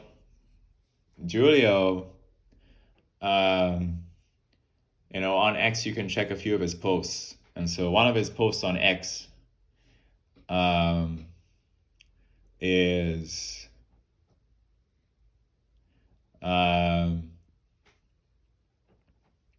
one of his posts on X was saying white guys just can't compete, with a picture of his dick and then a picture of a white micropenis, right? And so any consciousness can select for evidence to confirm their point. And so instead of a white micropenis, he could have found a picture of British white porn star Danny D, who is similar in size to him, but not as thick, right? And so you compare Julio and Danny D. Danny D is, thinner because Julio is in a different league of thickness altogether, right? but comparable in length. So, uh, so anyway, um, um, anyway, so the other thing about this whole belief in non-benevolent deism, uh, evolution, natural selection, genetics, variation. There do exist 3-inch when erect micropenises. And so that I get to at least a 9 BPEL, which I can safely say, means I am triple the size of those guys for whatever reason, right? Uh, anyway, um, so I talked to a very attractive stripper, and she was recalling a sexual experience where she was about to have sex, and the person, took off clothes, and then this fellow had a micropenis. Now, if you're confident enough to, about to have sex with a woman as attractive as this, and you have a micropenis, you have, really extreme confidence. This is a very, very attractive woman. So anyway, um, anyway, and so quite frankly, people always, find things to be unhappy about. But once you get wiser and you understand the variance of the human experience, um, you can really realize that with wisdom, um, you learn to not be upset about certain things. And so a male who has a micropenis might decide to devote his life to intellectualism, right? Or whatever.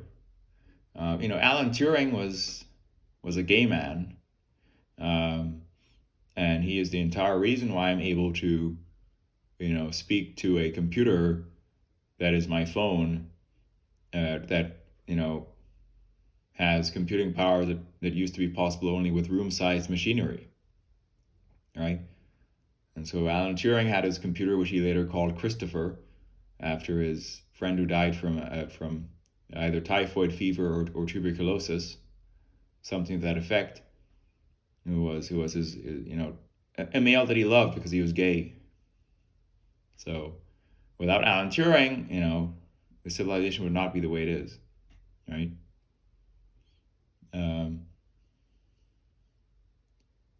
Anyway,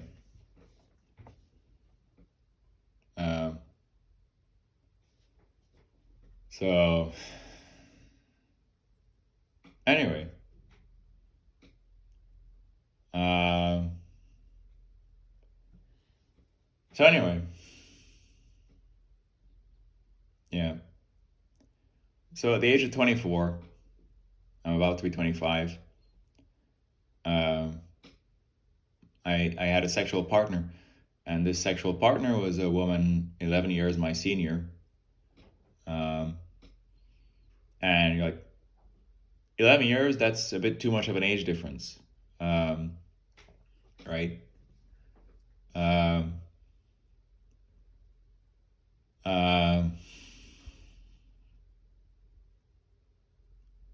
um, but it's I've learned to think that it's not. And so interestingly, one of my favorite in America soccer players, but I prefer to use the international word of football. One of my favorite football players is Swedish player Zlatan Ibrahimovic, right? And so interestingly, Zlatan's wife Helena is 11 years older than him.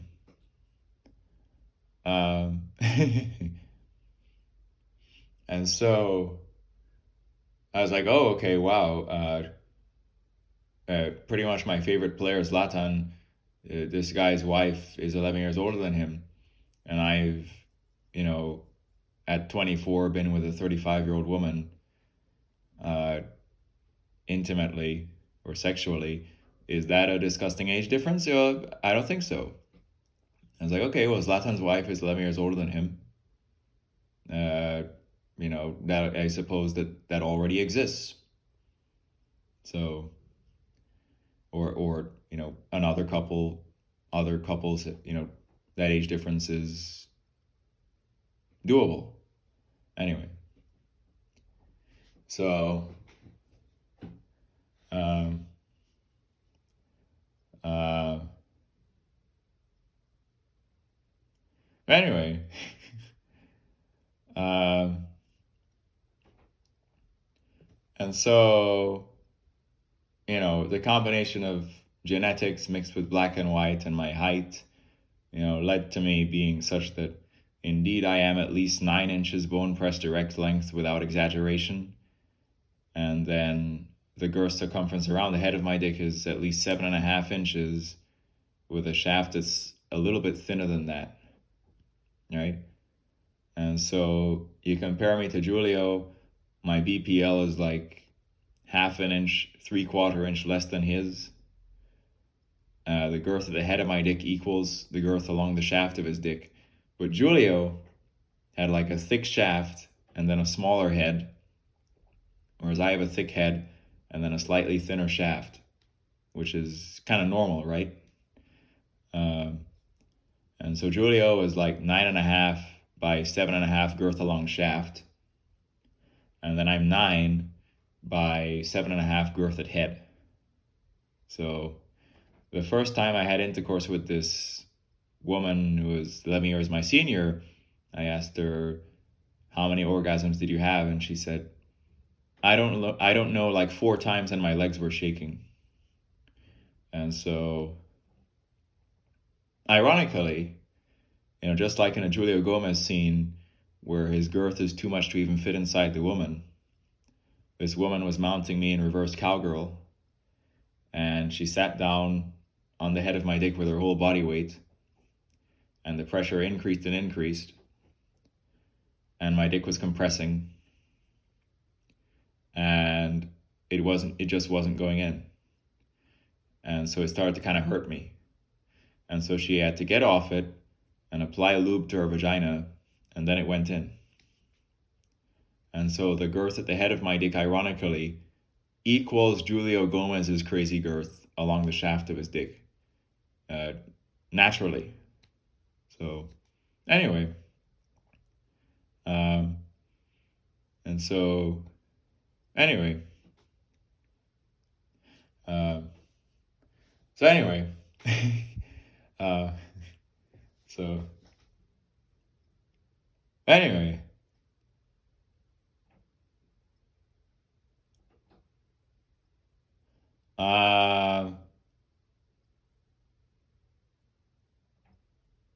So anyway, yeah.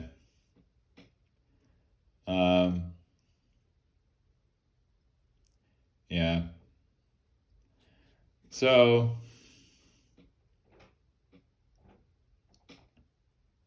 yeah. Anyway, so on the theme of like exaggeration, Jason Love has an estimated BPL of like 7.5 inches, and he's 6'5" and really muscular, but he does have moderate girth. And so although he's not that long, he's thick. That's Jason Love. And then Anton Harden is estimated like, he's 5'7" and he's like 8.5 in length and is like moderately thick. And then Hollywood Cash is like 8.5 in length and then thin. Right? And then Mr. Damian Davsky is like 8.5 to 9, maybe like 8.7 in length. And then thick, but that thickness is because he uses dermal fillers. And so if Damian is like, 8.5 to 9 and exaggerates himself to 12 inches, then me who hits a 9 BPL is also in exaggeration land, like at least 12 inches, If I were a male porn star, my size would be advertised as at least 12 inches, even though my BPL is only around 9, right? So anyway, so so anyway, um,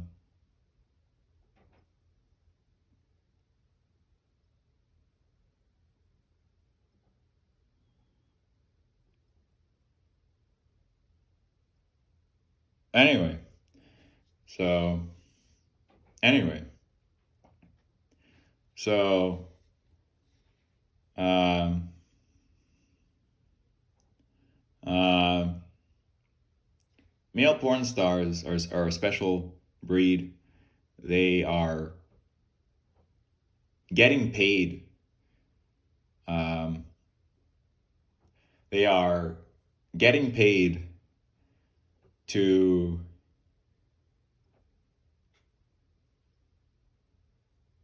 they are getting paid to have sex rather than directly or indirectly paying for sex. And so um, um, um, and so what do I mean by that? In the state of Nevada, um, uh, if you want to have intercourse with a sexy woman, prostitution is legal and you can pay for sex. If you have a girlfriend and you're throwing like $1,000 on your girlfriend or whatever and buying clothes and like spending money on your girlfriend, you're paying for sex. If you're gonna get married and you're buying a ring and you're paying for a wedding and you're paying for honeymoon travel expenses, you're paying for sex indirectly. And so, is Lionel Messi's wife as sexy as Valentina Nappi? Yes. Why is Lionel Messi's wife committed to Messi?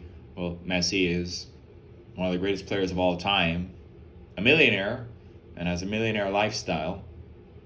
And so just like how Elon's dad was a wealthy South African engineer with a supermodel for a wife, Messi is a wealthy soccer player with a woman that is attractive enough to be some kind of supermodel as well, as a wife. And so any man who achieves, a level of wealth will, as a trophy for that wealth, have a pretty attractive woman by his side. And so the females are as well evolutionarily selecting for men who have wealth, right? And so if like some sexy girl says, oh, you can't afford me, or like two girls come up to you and say, oh, you can't afford us, and they're like really sexy girls, it is because basically the females are selecting for men that they can get the most from. And so the sexier the girl, the higher standards she's going to have for the man they're selecting for, and also the richer you have to be with that sexy girl. So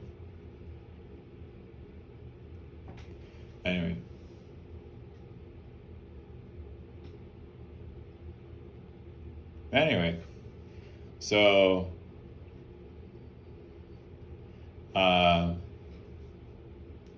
and so so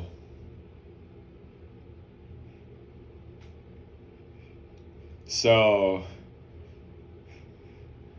so anyway, Uh, it is Lionel Messi, who is a white 5'7" Argentine man, as endowed as Julio Gomez? In all likelihood, probably not. He still has a very attractive wife committed to him, right?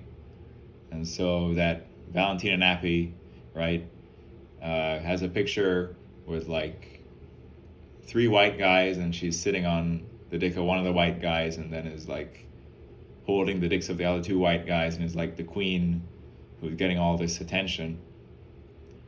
With the white guys, it's like three of them with her. With Julio, it's just a one-on-one scene with Julio and Valentina, because Julio's size was special enough to warrant a one-on-one, right? Um, right? And you could view that as fucked up, but evolution allows it, right? Uh,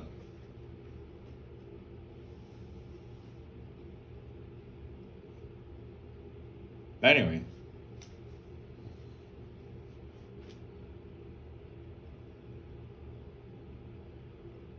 anyway, um, so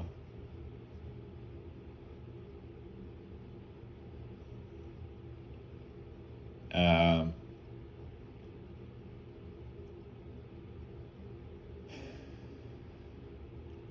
yeah, and so ultimately, the other thing that's just wrong is like exaggerations of size, and so 9 inches bone pressed erect length, you put that you know all the way inside a female vagina. A female vagina elongates when it's aroused to prepare for sex. The cervix goes deeper into the body, effectively, right? Even with an elongated and aroused vagina, 9 inches, bone pressed, maximally inserted all the way in, is going to hit the female cervix. And so additional length beyond 9 inches isn't even necessary. 9 is already hitting your cervix.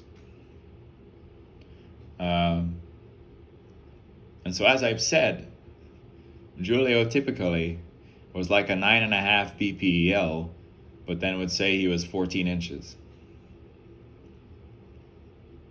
Right?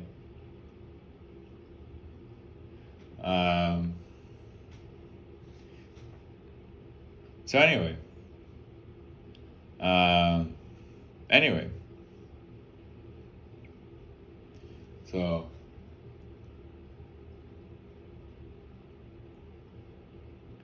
anyway, so um, anyway, um, and so my belief in like non-benevolence and like evolution and natural selection is such that, again, I'm a 6'4" brown man with dimensions of 9 by 7.5, unexaggerated bone pressed erect length of at least 9 inches, and 7.5 inches of girth at least around the head of my dick, with a shaft that's a little bit thinner than the head. And so with those dick dimensions of like 9 by 7.5, which are similar to Julio's dimensions of 9.5 by 7.5, but again, Julio's 7.5 girth was along his whole shaft, and then his head was slightly smaller than his shaft, right? Is still such that I have sex with a woman 11 years older than me who's more experienced, and she says she had 4 orgasms and her legs were shaking, right? And so if any woman thinks 9 is small, it's not. If a man tells you he's 9, and he's not lying, and he's speaking in terms of bone pressed erect length, that is huge, and within half an inch of Julio Gomez. Really. So,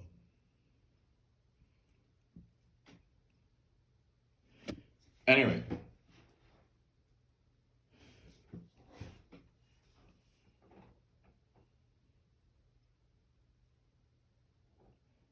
Um, so anyway.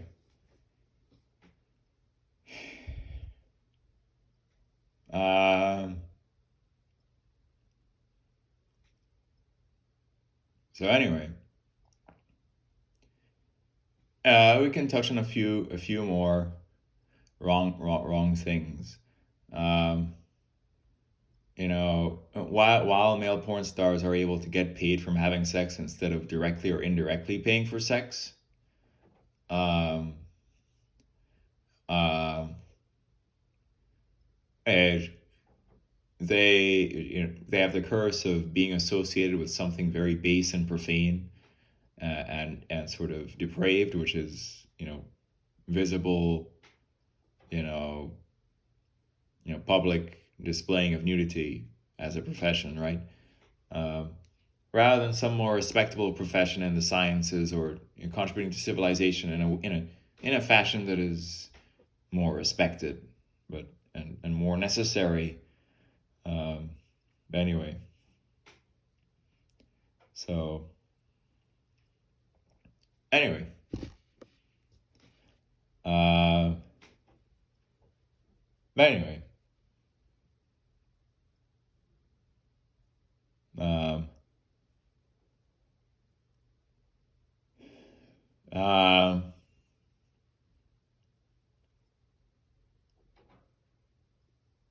um, we can touch on a few things that are also wrong. So gambling machines are wrong. Um, there's a whole lot of very complicated electrical engineering to to um, to to make the gambling machine. And then, yeah, the algorithm that the gambling machine is running is guaranteeing that the money that the gambling machine takes from the gamblers, it will always take more money from the gamblers than it gives out to the gamblers mathematically. That is guaranteed. So even though it is possible to win, it's guaranteed that the machine profits off the gamblers. And so anyone who understands mathematics and computer science doesn't spend much time on gambling machines unless they've figured out a loophole to profit off the gambling machine. But the well-designed gambling machines, no matter what, they're profiting off the gamblers over time. And that is, in my opinion, evil. You could devote your genius in computer science and mathematics, to, instead of making an evil machine, you make an open system that is not, ultimately sort of, leeching off, dumb human consciousnesses that are gambler consciousnesses. That's what the machines are doing. That's really sad in my opinion, and wrong, right? Anyway, uh, so anyway, uh, so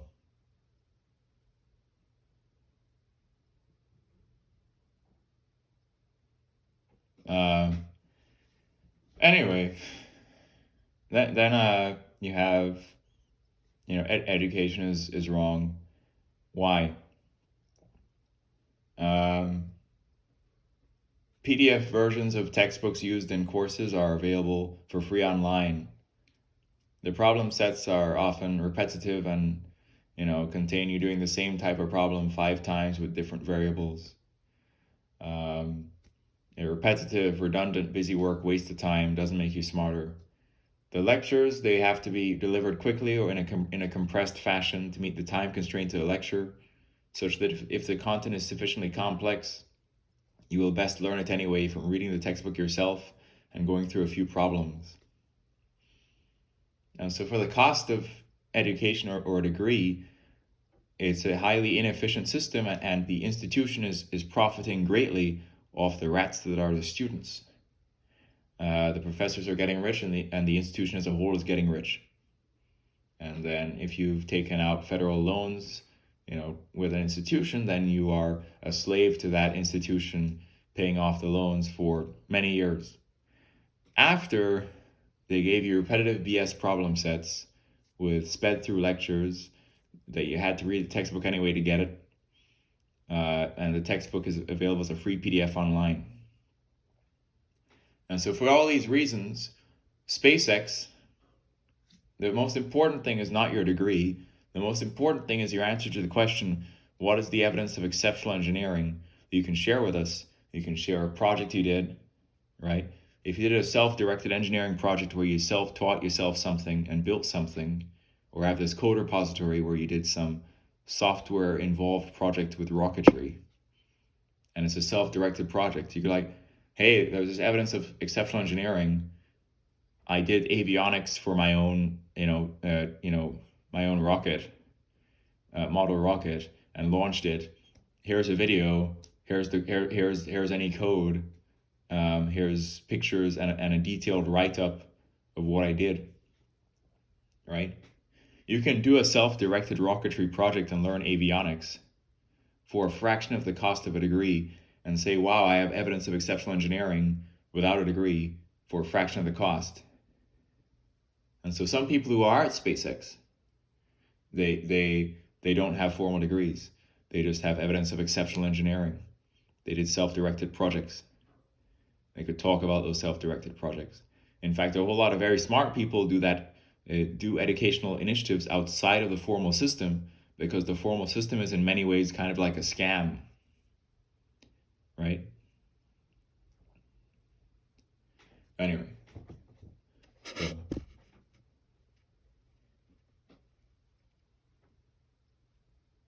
Anyway. So. Anyway.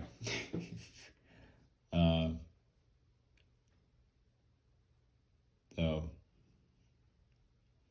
Anyway.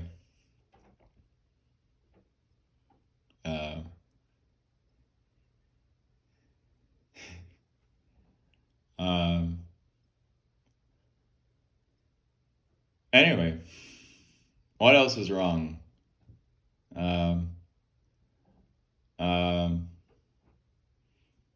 What else is wrong?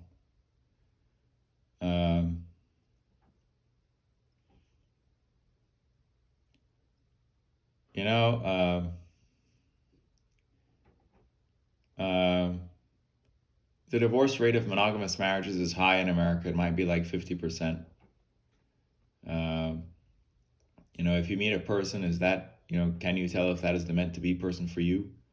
I'm not sure. I'm probably too young and naive to, know whether anyone's meant to be for me, but,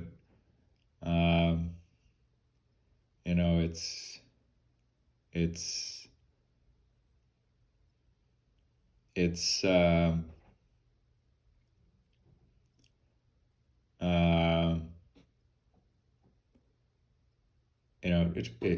sad that the divorce probability is like 50%, right? Why is this the case? Is love a real thing, or is it just mechanical, selection going on? And so it seems to be the latter. When a female sees a male who possesses certain evolutionarily strong characteristics like, wealth, muscular definition, power, facial handsomeness, evolutionarily strong traits. Maybe he's endowed, maybe whatever trait that is making a man evolutionarily strong. A female, if she sees certain traits in a male, her pupils will start to dilate, and her body's going to start secreting oxytocin. And oxytocin is effectively the love hormone that's, in relation to sexuality, love, and perceived attractiveness. And so when that female's pupils dilate and her body starts secreting oxytocin, she is experiencing infatuation with certain traits in a male that may seem to be evolutionarily strong, right? When a male looks at a woman, he is turned on by signs that indicate the woman has high estradiol, right? Is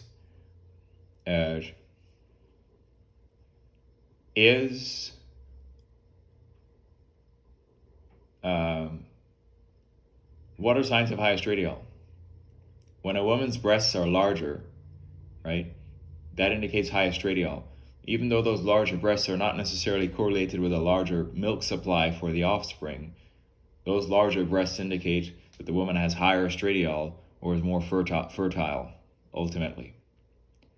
A waist to hip ratio of 0.7, which comes along with a larger backside, indicates high estradiol and fertility, and wider hips indicate high estradiol and also are such that birthing and pregnancy is safer because you have wider hips. And so why do men like hourglass figures with large backsides and large breasts? Those are all the visual cues that indicate that a woman is highly fertile or has high estradiol hormone. And so when a male sees those visual features, he's attracted to the woman.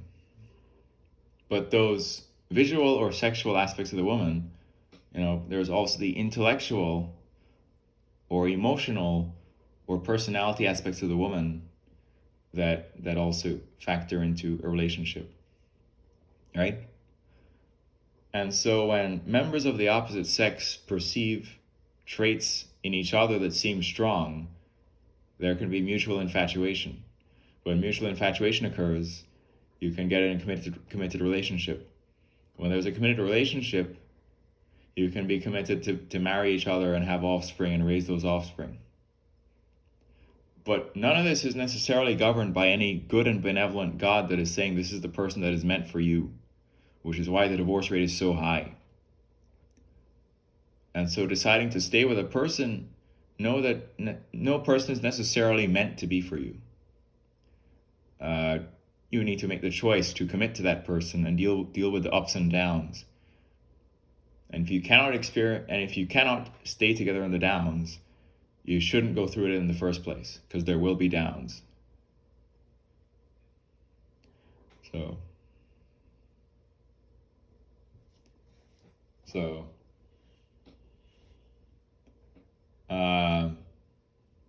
but anyway,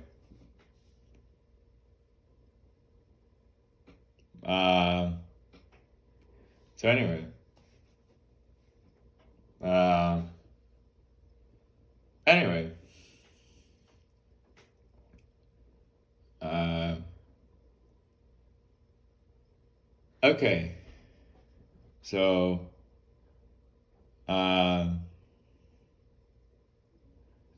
Mormon men, Muslim men have more than one wife, but ultimately I'm of the opinion that the probability of a child being XX or XY is roughly 50-50, and so to my knowledge, the split of male and female humans on the planet is nearly roughly 50-50. And so if there's nearly equal number of men as women, it would seem that monogamous relationships are the way to go. Because if there's like Mormon guys and Muslim guys with more than one wife, that means there's guys with no wife, right? So in a fair world, monogamous relationships seems to be the ways to go, so that some guys don't have more than one wife and some guys no wife. But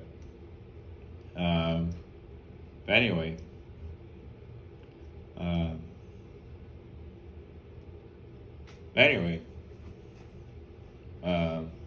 but evolution produces variance. And so just like how Mr. Julio Gomez, because of his size, can do a three-way scene with two females, right? Some really rich guy can have more than one wife. If you're the rich king, you can have more than one wife. So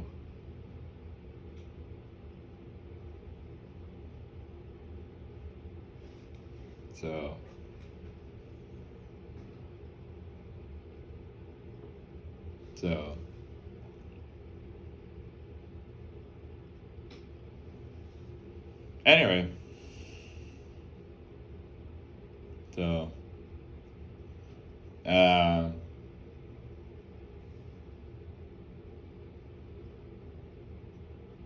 So anyway, um,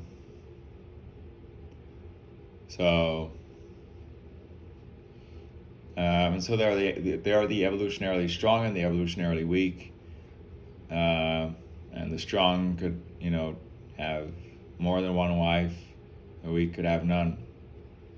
Um, so such as natural selection and evolution. Um, anyway, so uh, anyway, um,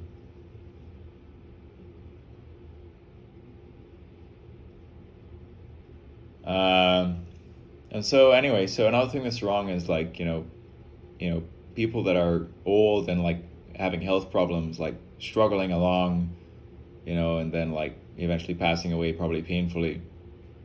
And so if you fix the theology where you don't have people like, thinking there's an afterlife and hoping for an afterlife, you could have a scenario uh, in which when a person reaches a certain age, instead of a decline in health, if they feel like their career in life has been good, they can elect to do euthanasia and then, have the control such that they can uh, minimize suffering.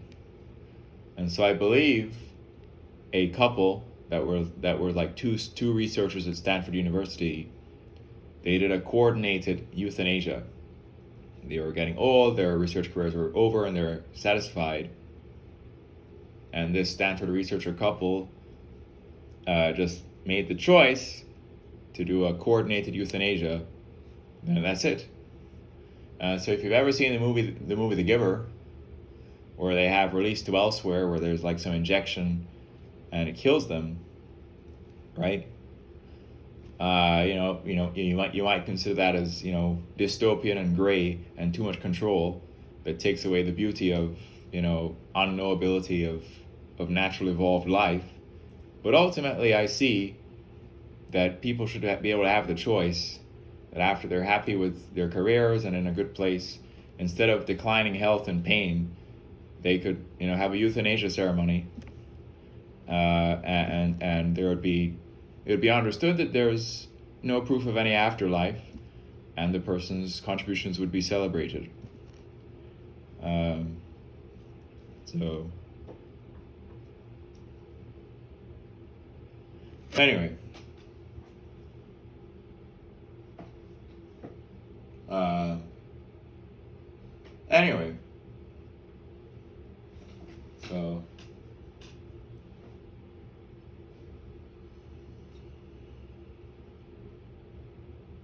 uh,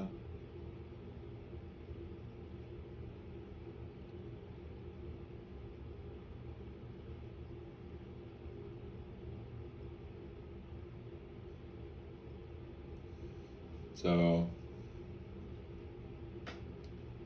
anyway, uh, so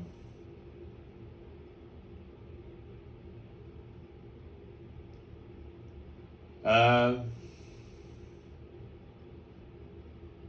yeah. Okay, so what else is wrong? Notions of overpopulation. So there's a guy called Malthus, and he said, we're going to get so overpopulated that we're not going to be able to feed everyone. But this ties into the concept of the planet Earth has a carrying capacity. With the amount of land that can be used to produce food, there's a finite amount of people that the planet can support. But what Malthus did not predict was the evolution of agricultural technology to increase the amount of food produced, and increase the efficiency of production of food. And so we have all these harvesting machines and this, that, and the other, right? And so we're currently sitting at over 8 billion people, and we're not overpopulated. The truth is the following. I believe in in recent times it's been shown that the US has been wasting about 40% of the food that it's producing. And then I think there's another statistic that 1 in 5 or something like that of African people are chronically hungry. And so if you think the world's overpopulated, a really prosperous country wastes 40% of its food, while 20% of African people are chronically hungry. If that wasted food was instead siphoned off to Africa, then you could, help solve the hunger problem, right? And so we're not overpopulated. We just have inequity that emerged because of evolution and conditions and greed and power and subjugation. So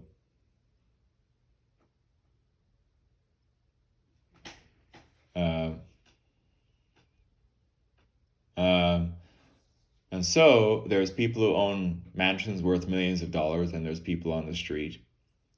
There's also enough land for housing for everyone. And so in terms of carrying capacity, there's enough land for housing for everyone, and there's enough food for everyone. And the agricultural technology is such that there's enough food for everyone. Elon Musk, even though he does have billionaire status, he is a very special billionaire because he sold all his mansion houses. And to my knowledge, he lives in a small square footage boxable house, which is like this house that is produced in a factory. Then you just fold it. And once you fold the house, boom, it's a box house. It's small square footage. And you just, it's like a sort of a cross pattern or whatever. You fold the walls in and it makes a house, makes a box house. Right? And so Boxable is trying to do well, but I think in recent times they've been operating at a loss. But they're trying to make these really, effective, efficient, cheap, small square footage box houses that you just fold them into a box, right? Like, why is Elon, who's a billionaire, living in a small square footage box house by Boxable? Because he's a special billionaire who's reached a level of enlightenment where he doesn't care about any of the bullshit, and he genuinely cares about the happiness of humankind and knows that there's enough land for everyone to have a house and there's enough food for everyone to eat, right?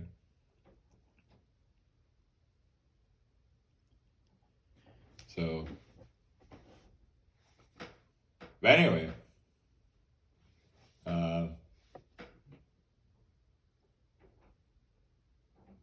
so anyway, so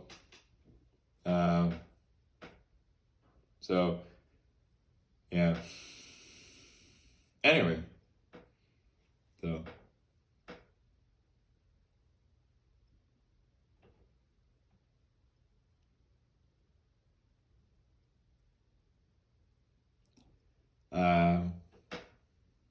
anyway,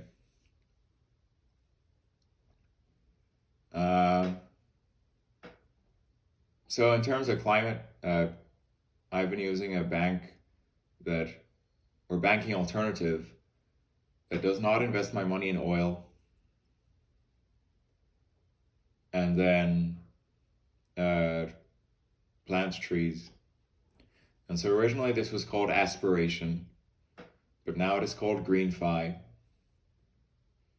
And so if you know of DeFi, this is just GreenFi, where your money's not being invested in oil, and periodically as you make purchases with your card, there's deductions on the order of like 1 to 3 American cents to plant a tree in Kenya or Haiti.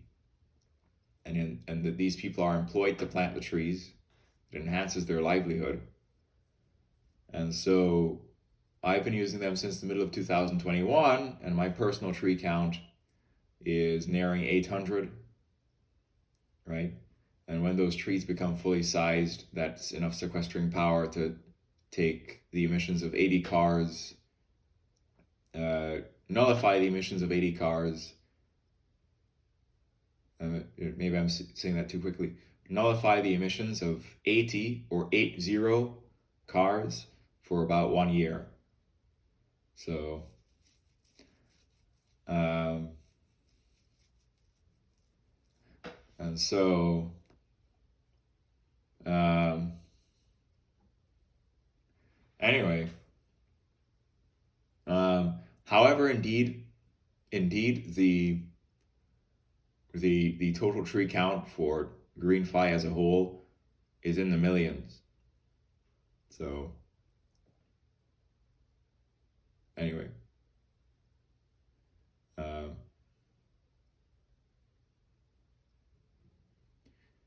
so anyway, uh, and so green phi has partnered with Tesla, and so whenever I supercharge my Tesla, I get cash back on that expense because green phi has partnered with clean companies to provide cash back on expenses related to those companies. So green phi's partnered with Tesla, partnered with a bunch of other clean companies. Anyway,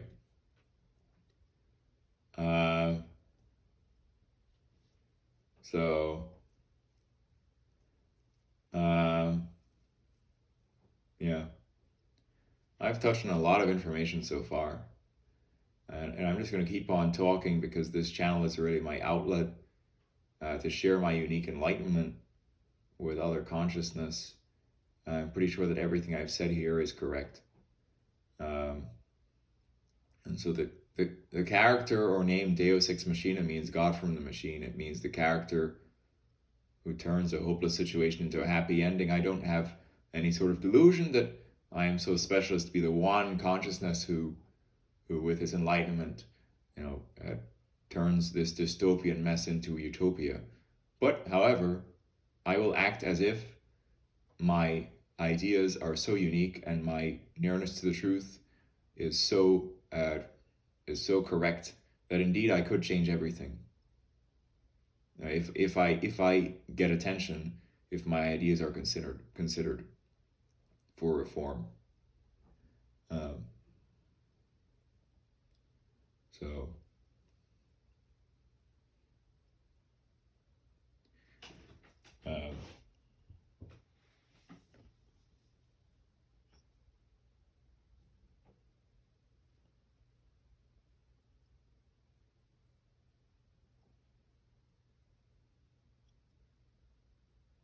anyway, so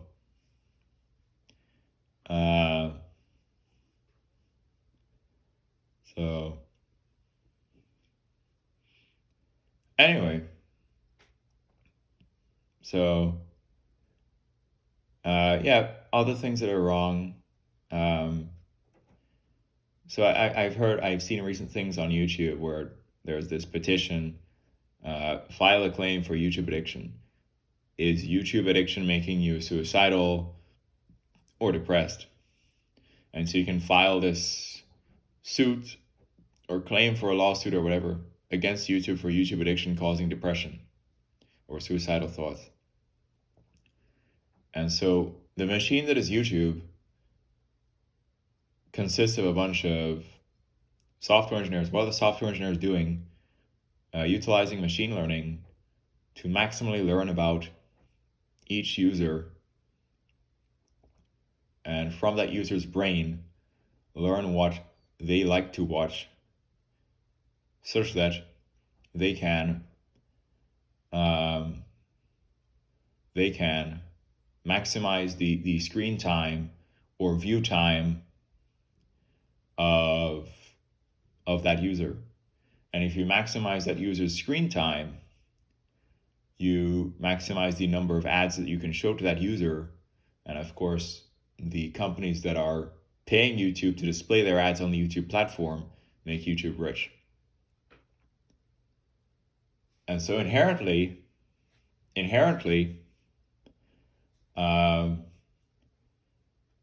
have an evil algorithm that is learning about your consciousness and what you like to recommend videos that turn you into more of a zombie that spends a longer time watching videos based on what you like, so that they can show more ads to you, so that they can get rich off ad revenue. And so a long time ago, there was this guy, Logan Paul. Logan Paul blew up. What nonsense is on Logan Paul's channel? Stupid, impulsive content of him like breaking plates. There was a suicide forest video. There's some recent video or some video about Pokemon. It's like millions of views about Pokemon nonsense. And so a whole lot of very dumb consciousness is watching very dumb stuff. And all that very dumb stuff is popular. And there's a whole bunch of dumb consciousness zombies watching dumb stuff, maximizing their screen time on YouTube, getting dumber. Then the YouTube algorithm is recommending more dumb stuff for them to watch so that they can show more dumb ads. And then the dumb ads make YouTube rich. Which is all dystopian. It's stupid. And so I have my YouTube channel. Am I going to change all of YouTube? No, I'm just saying true things. Do I have the power to like destroy this evil machine? No. But it's making people dumber, depressed, and suicidal, some of them. And it's causing addiction. So anyway.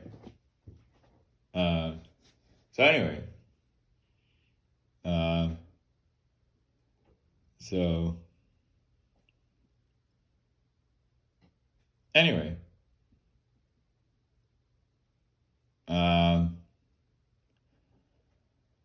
Anyway. So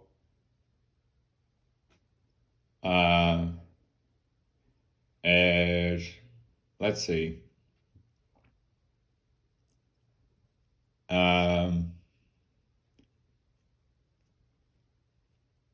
So anyway.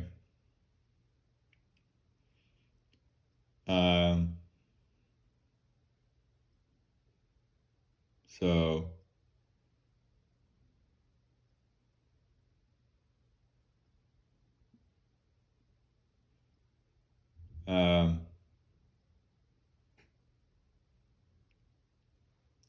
so yeah, I sort of did my own experiment with YouTube. So my clip or my short video, Deus Ex Machina, the football god, with me doing a rainbow flick, keeping the ball aloft, doing it around the world, flicking it up and stalling it on my chest, popping it off, settling it, and then taking a shot on target, spinning around, giving a thumbs up. That video that's at in excess of 4,000 views and 15 likes is completely unedited. It's completely real.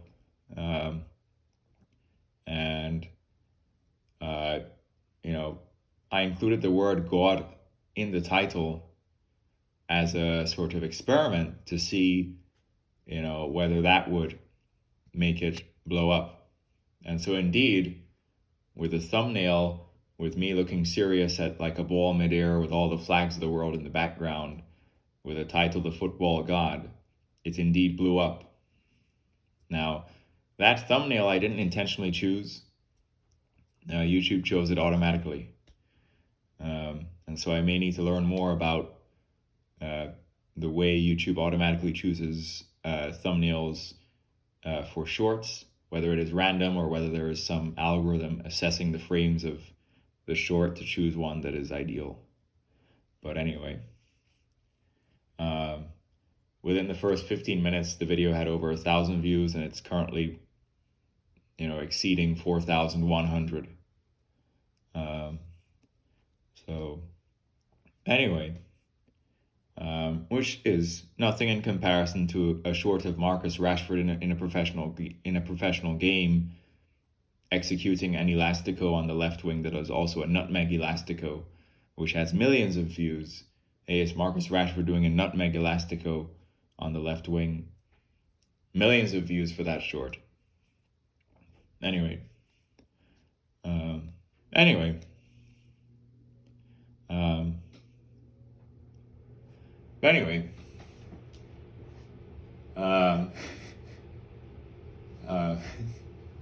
uh, so so um, so so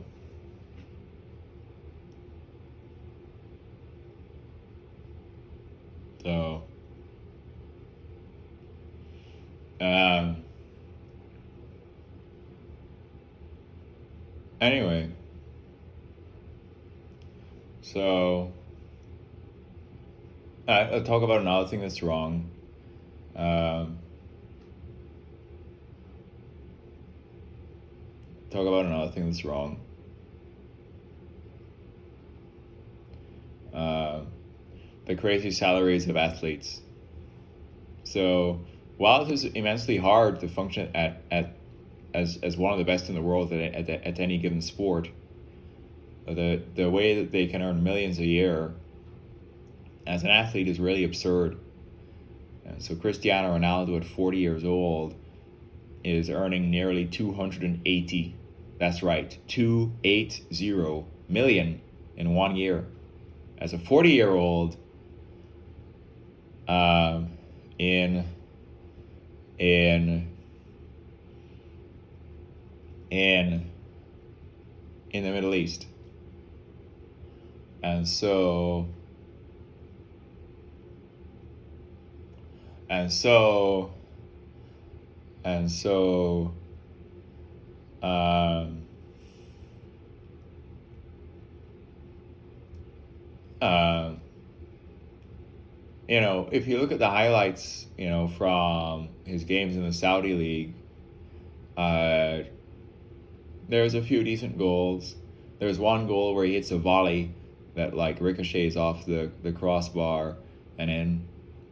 But is he worth over 200 million a year for that Saudi club is paying him at 40 years old? No, not in terms of his quality as a player, but he has such a leadership quality and like image that his image and his past and his fame make him worth that salary because it brings attention to the Saudi club. The amount of attention that Ronaldo brings to the Saudi club is warranting that salary. However, ultimately his highlights are not that good. There's a single, impressive volley goal from outside the box. He just bangs a volley, it ricochets off the crossbar and in. Like, oh, holy shit. One-time finish. That's brilliant. But really it's, a very silly salary. And so on. So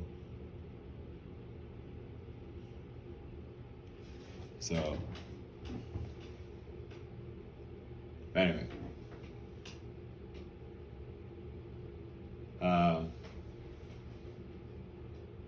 So anyway, only 200 million of that salary is coming directly from the Saudi club.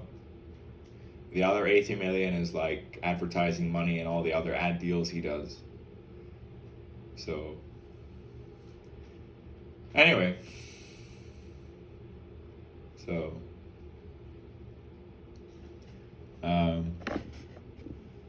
so anyway, so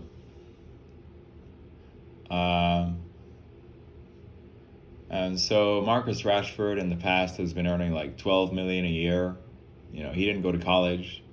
He is playing, and then as a late teenager playing for a club. Then playing at Manchester United and so on. So he's a talent, right? And so Marcus Rashford, although he didn't go to college, and he was earning like above 12 million a year. Now he's transferred to Barcelona on a loan, wearing the number 14, right? He got an honorary doctorate from the University of Manchester because he was using his wealth and influence to impact child poverty. All right, so you think about this story: no college, plays for Man U, now on loan to Barcelona. has earned above 12 million a year, has an honorary doctorate for using that influence to impact child poverty. So he's like, okay, it's Dr. Rashford, right? He's a doctor. Um, and so it's like, okay, that's pretty nuts. What does this doctor do? Get attention with being good at soccer, and then use that influence to impact child poverty. Uh, so, so,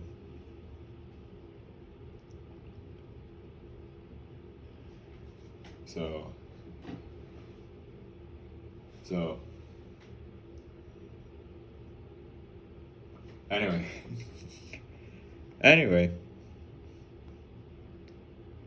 so, anyway, um, but really, the absurd salaries of athletes, it's because there's a whole lot of not that intelligent consciousness devoting a whole ton of their attention to watching sports, right?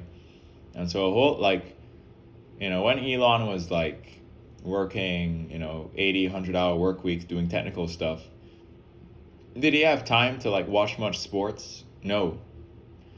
The majority of people who are doing technical things or are nerds aren't like super avid followers of sports. It's a whole lot of average intelligence and dumb people watching these stupid sports. And because all that dumb consciousness is watching all this entertainment and sports, all that attention is monetizable, then it makes the athletes rich. And so the athletes are rich because there's a ton of dumb people devoting a ton of their attention to watching sports. Ultimately, sports and the outcomes of sports are completely pointless events. Pointless events that don't change anything about civilization, other than the entertainment of watching some of the greatest players in a particular sport do their thing, which is just that, entertainment. Is the entertainment warranting them to become millionaires who are like kings over us normal people? In my opinion, no. It's all very silly. So so so anyway, and so quite frankly, all these athletes are reliant on a whole lot of nerds in software and in engineering and in physics. All these athletes are reliant on all the nerds to actually, make their smartphone, do the software and full stack engineering for their Instagram profiles to work, blah blah blah blah blah. The world is built by nerds, but all the athletes who are getting all this attention are like super rich, and they are functioning in a world built by nerds. Are the nerds making anywhere near as much money as the athletes? No. A nerd may be lucky to hit six figures, and the best athletes are millions. So you ask Cristiano Ronaldo, can you do the full stack engineering for the Instagram application you use on your cell phone? He's like, no, I'm Cristiano Ronaldo. So so anyway, so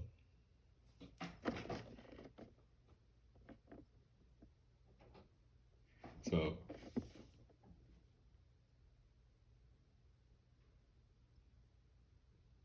so anyway, so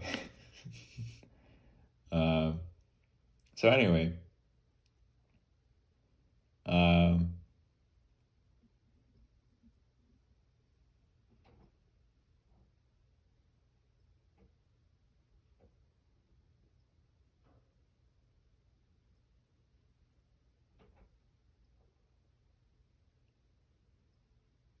so anyway, uh, yeah.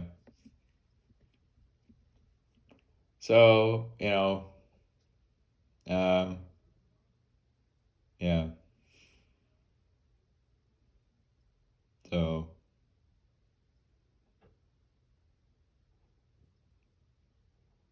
anyway, um,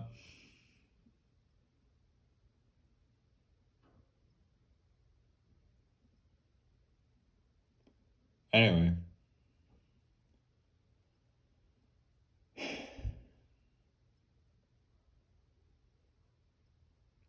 um,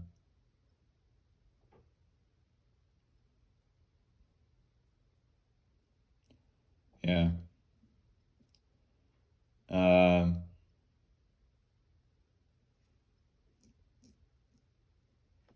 so anyway, um, I've dealt with and explained a bunch of things that are wrong and how you could uh, uh, you know um, fix the world. Um, but really, it's a very silly mess. Very, very silly mess. Um, um, so,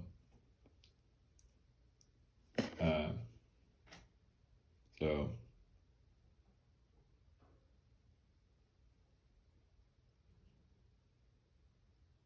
uh,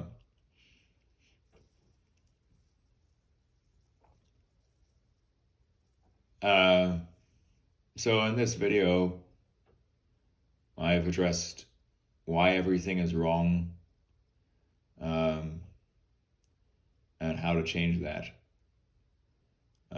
I've addressed theological reform, the correct theology, educational reform, capitalism, gambling machines, YouTube, the YouTube algorithm, machine learning, sports and athletics, pornography, evolution.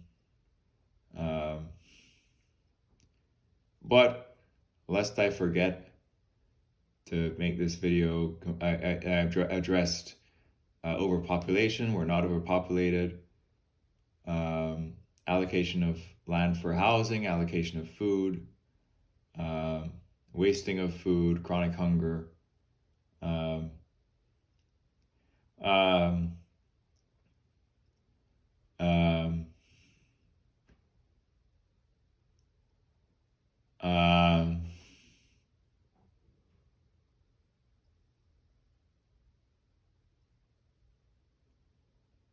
um,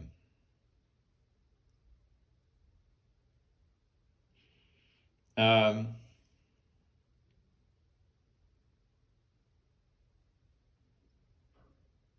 um,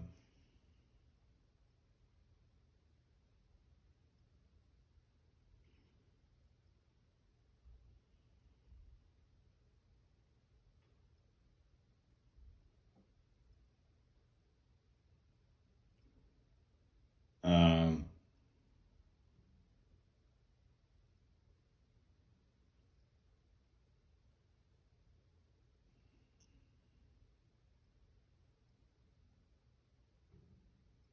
however, I should address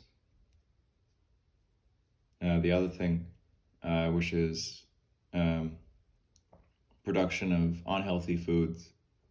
So there exists a factory that is uh, stamping Oreos, right? Uh, hey, stamping the Oreo mark on the Oreo, filling it with a chocolate filling, packaging it. There's a factory that's mass producing Oreos. There's a factory that's mass producing Cherry Mountain Dew with above 100% daily value of added sugar. Um, and so the world, in an evil light, is a bunch of things that are trying to profit off human brains. And so if you can get a human brain hooked on a certain product, as a continued income stream, you can get rich. That product could be sexual, or it could be food, could be whatever. If you can get a brain hooked on something, and therefore it's a continued income stream, then you get rich. And so the flaw of humankind and human condition is that it's a bunch of people doing evil things to get rich off other human brains at the detriment of the other human brains. And so basically, Oreos contain entirely too much sugar. Cherry Mountain Dew contain entirely too much sugar. Right? You basically have a world where, if you've seen Willy Wonka, right? You have this factory, it's producing the world's greatest chocolate bar, right? The world's greatest chocolate. Oh my gosh, it's perfect. Now, frankly, dark chocolate especially, with not much added sugar, and so on and so forth, is actually moderately healthy for you. So sure. But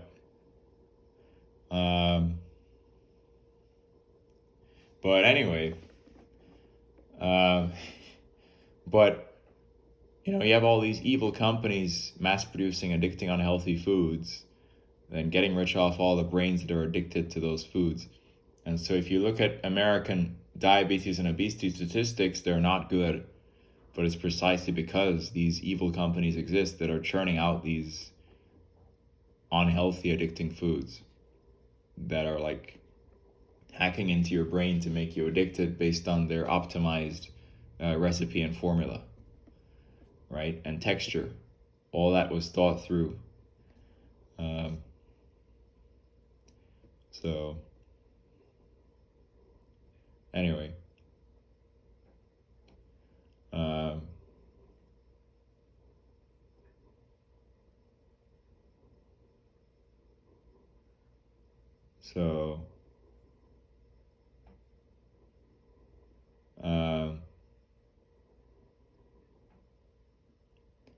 anyway, so anyway,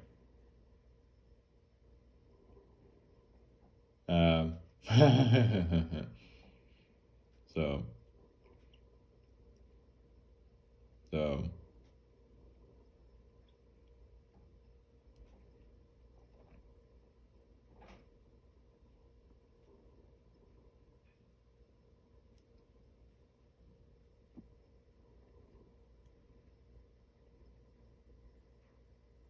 so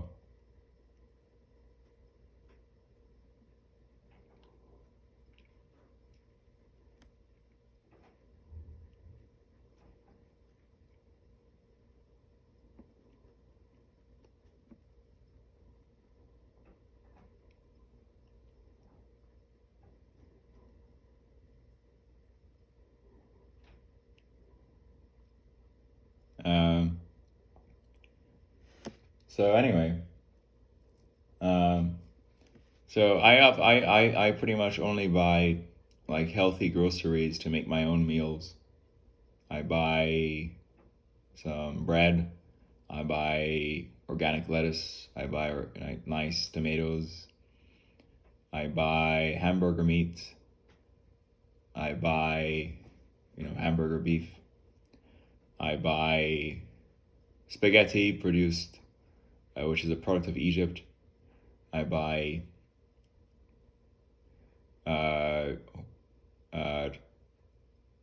hormone-free, steroids-free chicken, because the steroids that a good amount of chicken is like fattened with steroids, and that some of those steroids can contain harmful hormones, especially to males, because some of the hormones they use to fatten chickens are like female hormones, and so if you like eat hormone produced chicken, you're getting more like a female. So that's why some guys have like boobs instead of pecs, and like are fat because they eat chicken that's made with like hormones, which actually contains like female hormones instead of male hormones. So I buy this like steroids and hormone free chicken and shit. Anyway, um, um, and then and then and then broccoli and shit. And so like all my meals are pretty much just like me making a meal with healthy ingredients. And sometimes I might have fruit, sometimes I might have shredded wheat and milk, and then like scrambled eggs, or like, chicken, spaghetti, and broccoli, or a hamburger I make with, my own hamburger meat, or hamburger meat I bought, and bread and tomatoes and lettuce, organic lettuce. But the key thing is that my chicken is steroid and hormone free. Because as a male, if you're eating chicken produced with hormones, those hormones are feminine. They make you have breasts instead of pecs, and they might make you fat. So so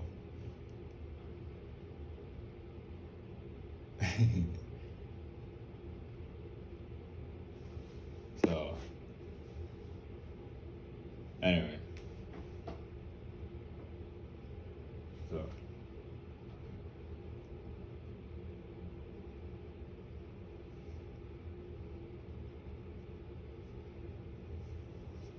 so so anyway,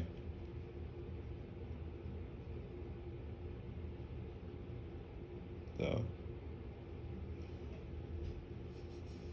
yeah.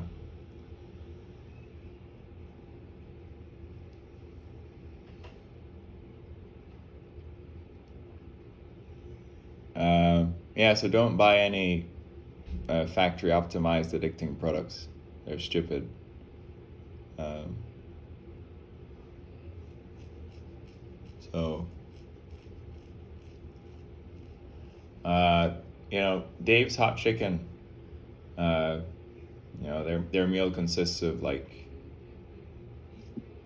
fries and hot chicken, and uh, and so their story is that they started with with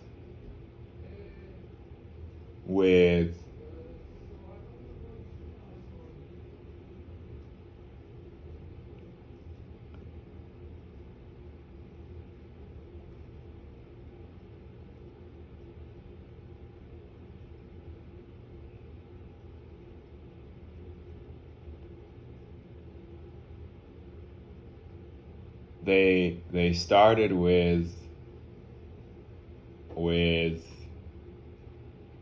um,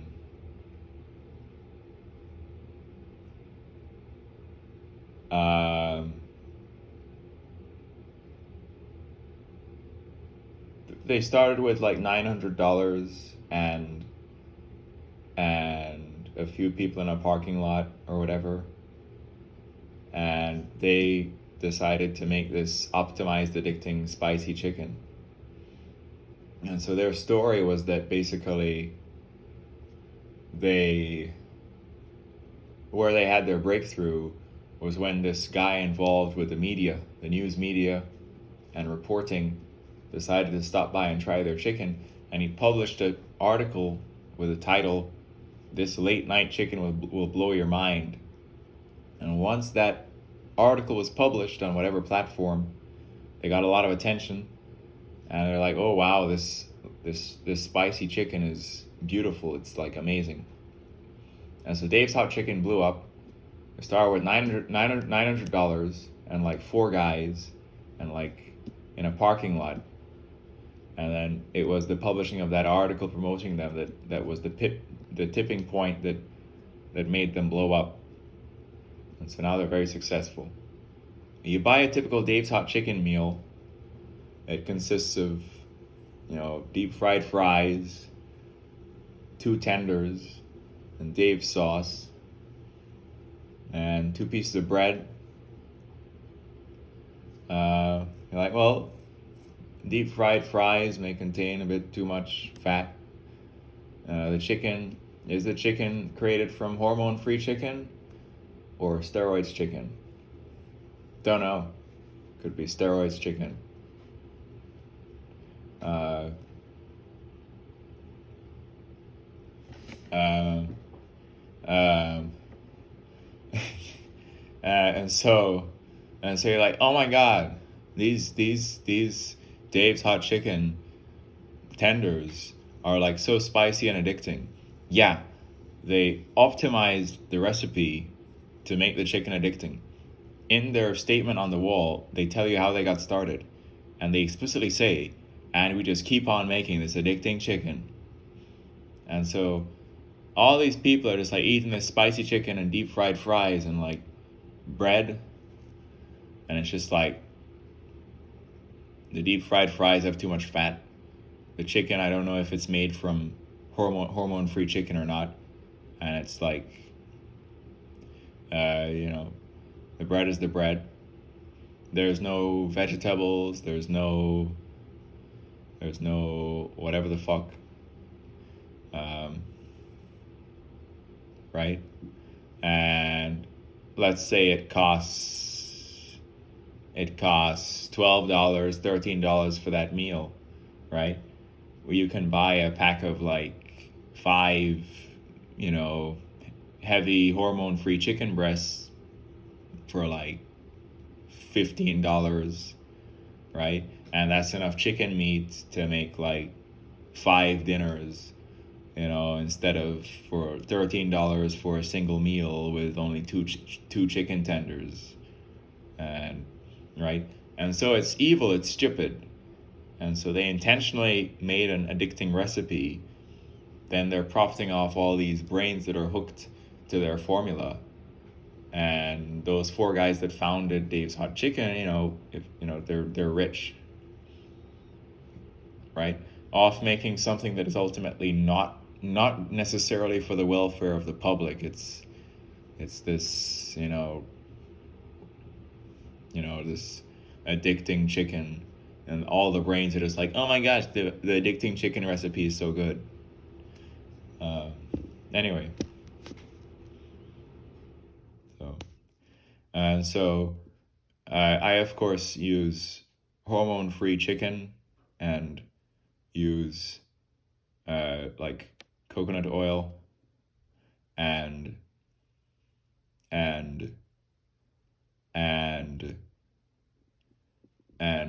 cook my chicken on oven top, stove top, and you could call it Deus Ex Machina's bland chicken, because it's just stove top chicken with coconut oil, cooking oil, in a pot or a pan, and it's not seasoned at all, but the coconut oil is good, and get it to a nice golden brown. It's like hormone free, stovetop chicken. If I start a restaurant, Deus Ex Machina's bland chicken, with completely bland unseasoned stovetop chicken, it wouldn't do well, right? And Dave's Hot Chicken addicting spicy chicken does well. But the world's evil. You have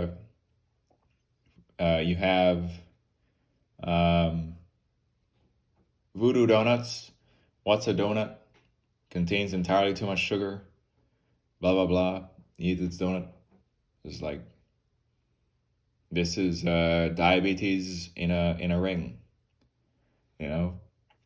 Why is this a thing? Because it exists, because all the stupid human brains are like, oh my gosh, this texture and this sugar is like so good, oh my gosh. And then they make voodoo donuts rich. I haven't had a donut in a long time. In fact, I think that entities that that like buy donuts and like offer donuts at gatherings should stop doing that. So anyway, so so anyway, I think I've said, so many facts in this video about things that are wrong and like, how to like make things not stupid and wrong, that I may just end this here, because this has gone on for a very long time of me waxing on literally everything, including the TMI, which is my precise erect dick measurements, which is that I said I have at least a 9-inch bone pressed erect length without exaggeration, with at least a 7.5-inch girth circumference around the head of my dick, which is only a little bit less in length than Julio Gomez, and then the girth at the head of my dick equals the girth along the shaft of Julio's dick, and that Julio was thick shaft with smaller head, and I am thick head with slightly thinner shaft. But our maximum girths are about equal, and then my length is only like 1/2 inch less. Hence, the second time I had intercourse with a woman 11 years older than me, she said she had 4 orgasms and her legs were shaking, and she was like 5'10" and 160 pounds with a large backside, and quite pretty as well. But anyway, natural selection, evolution is such that I'm on the fortunate end of dick endowment. Why? I don't know. I said theologically as well that my belief is that there is a God, but it's not necessarily benevolent.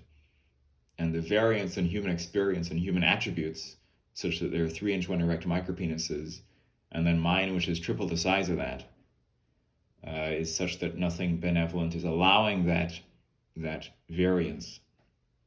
Just evolution, natural selection, mutation, environmental conditions, genetic characteristics, so on and so forth.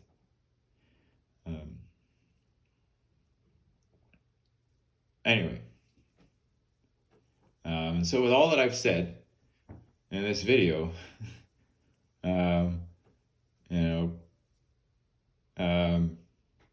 where I've tried to say true things, I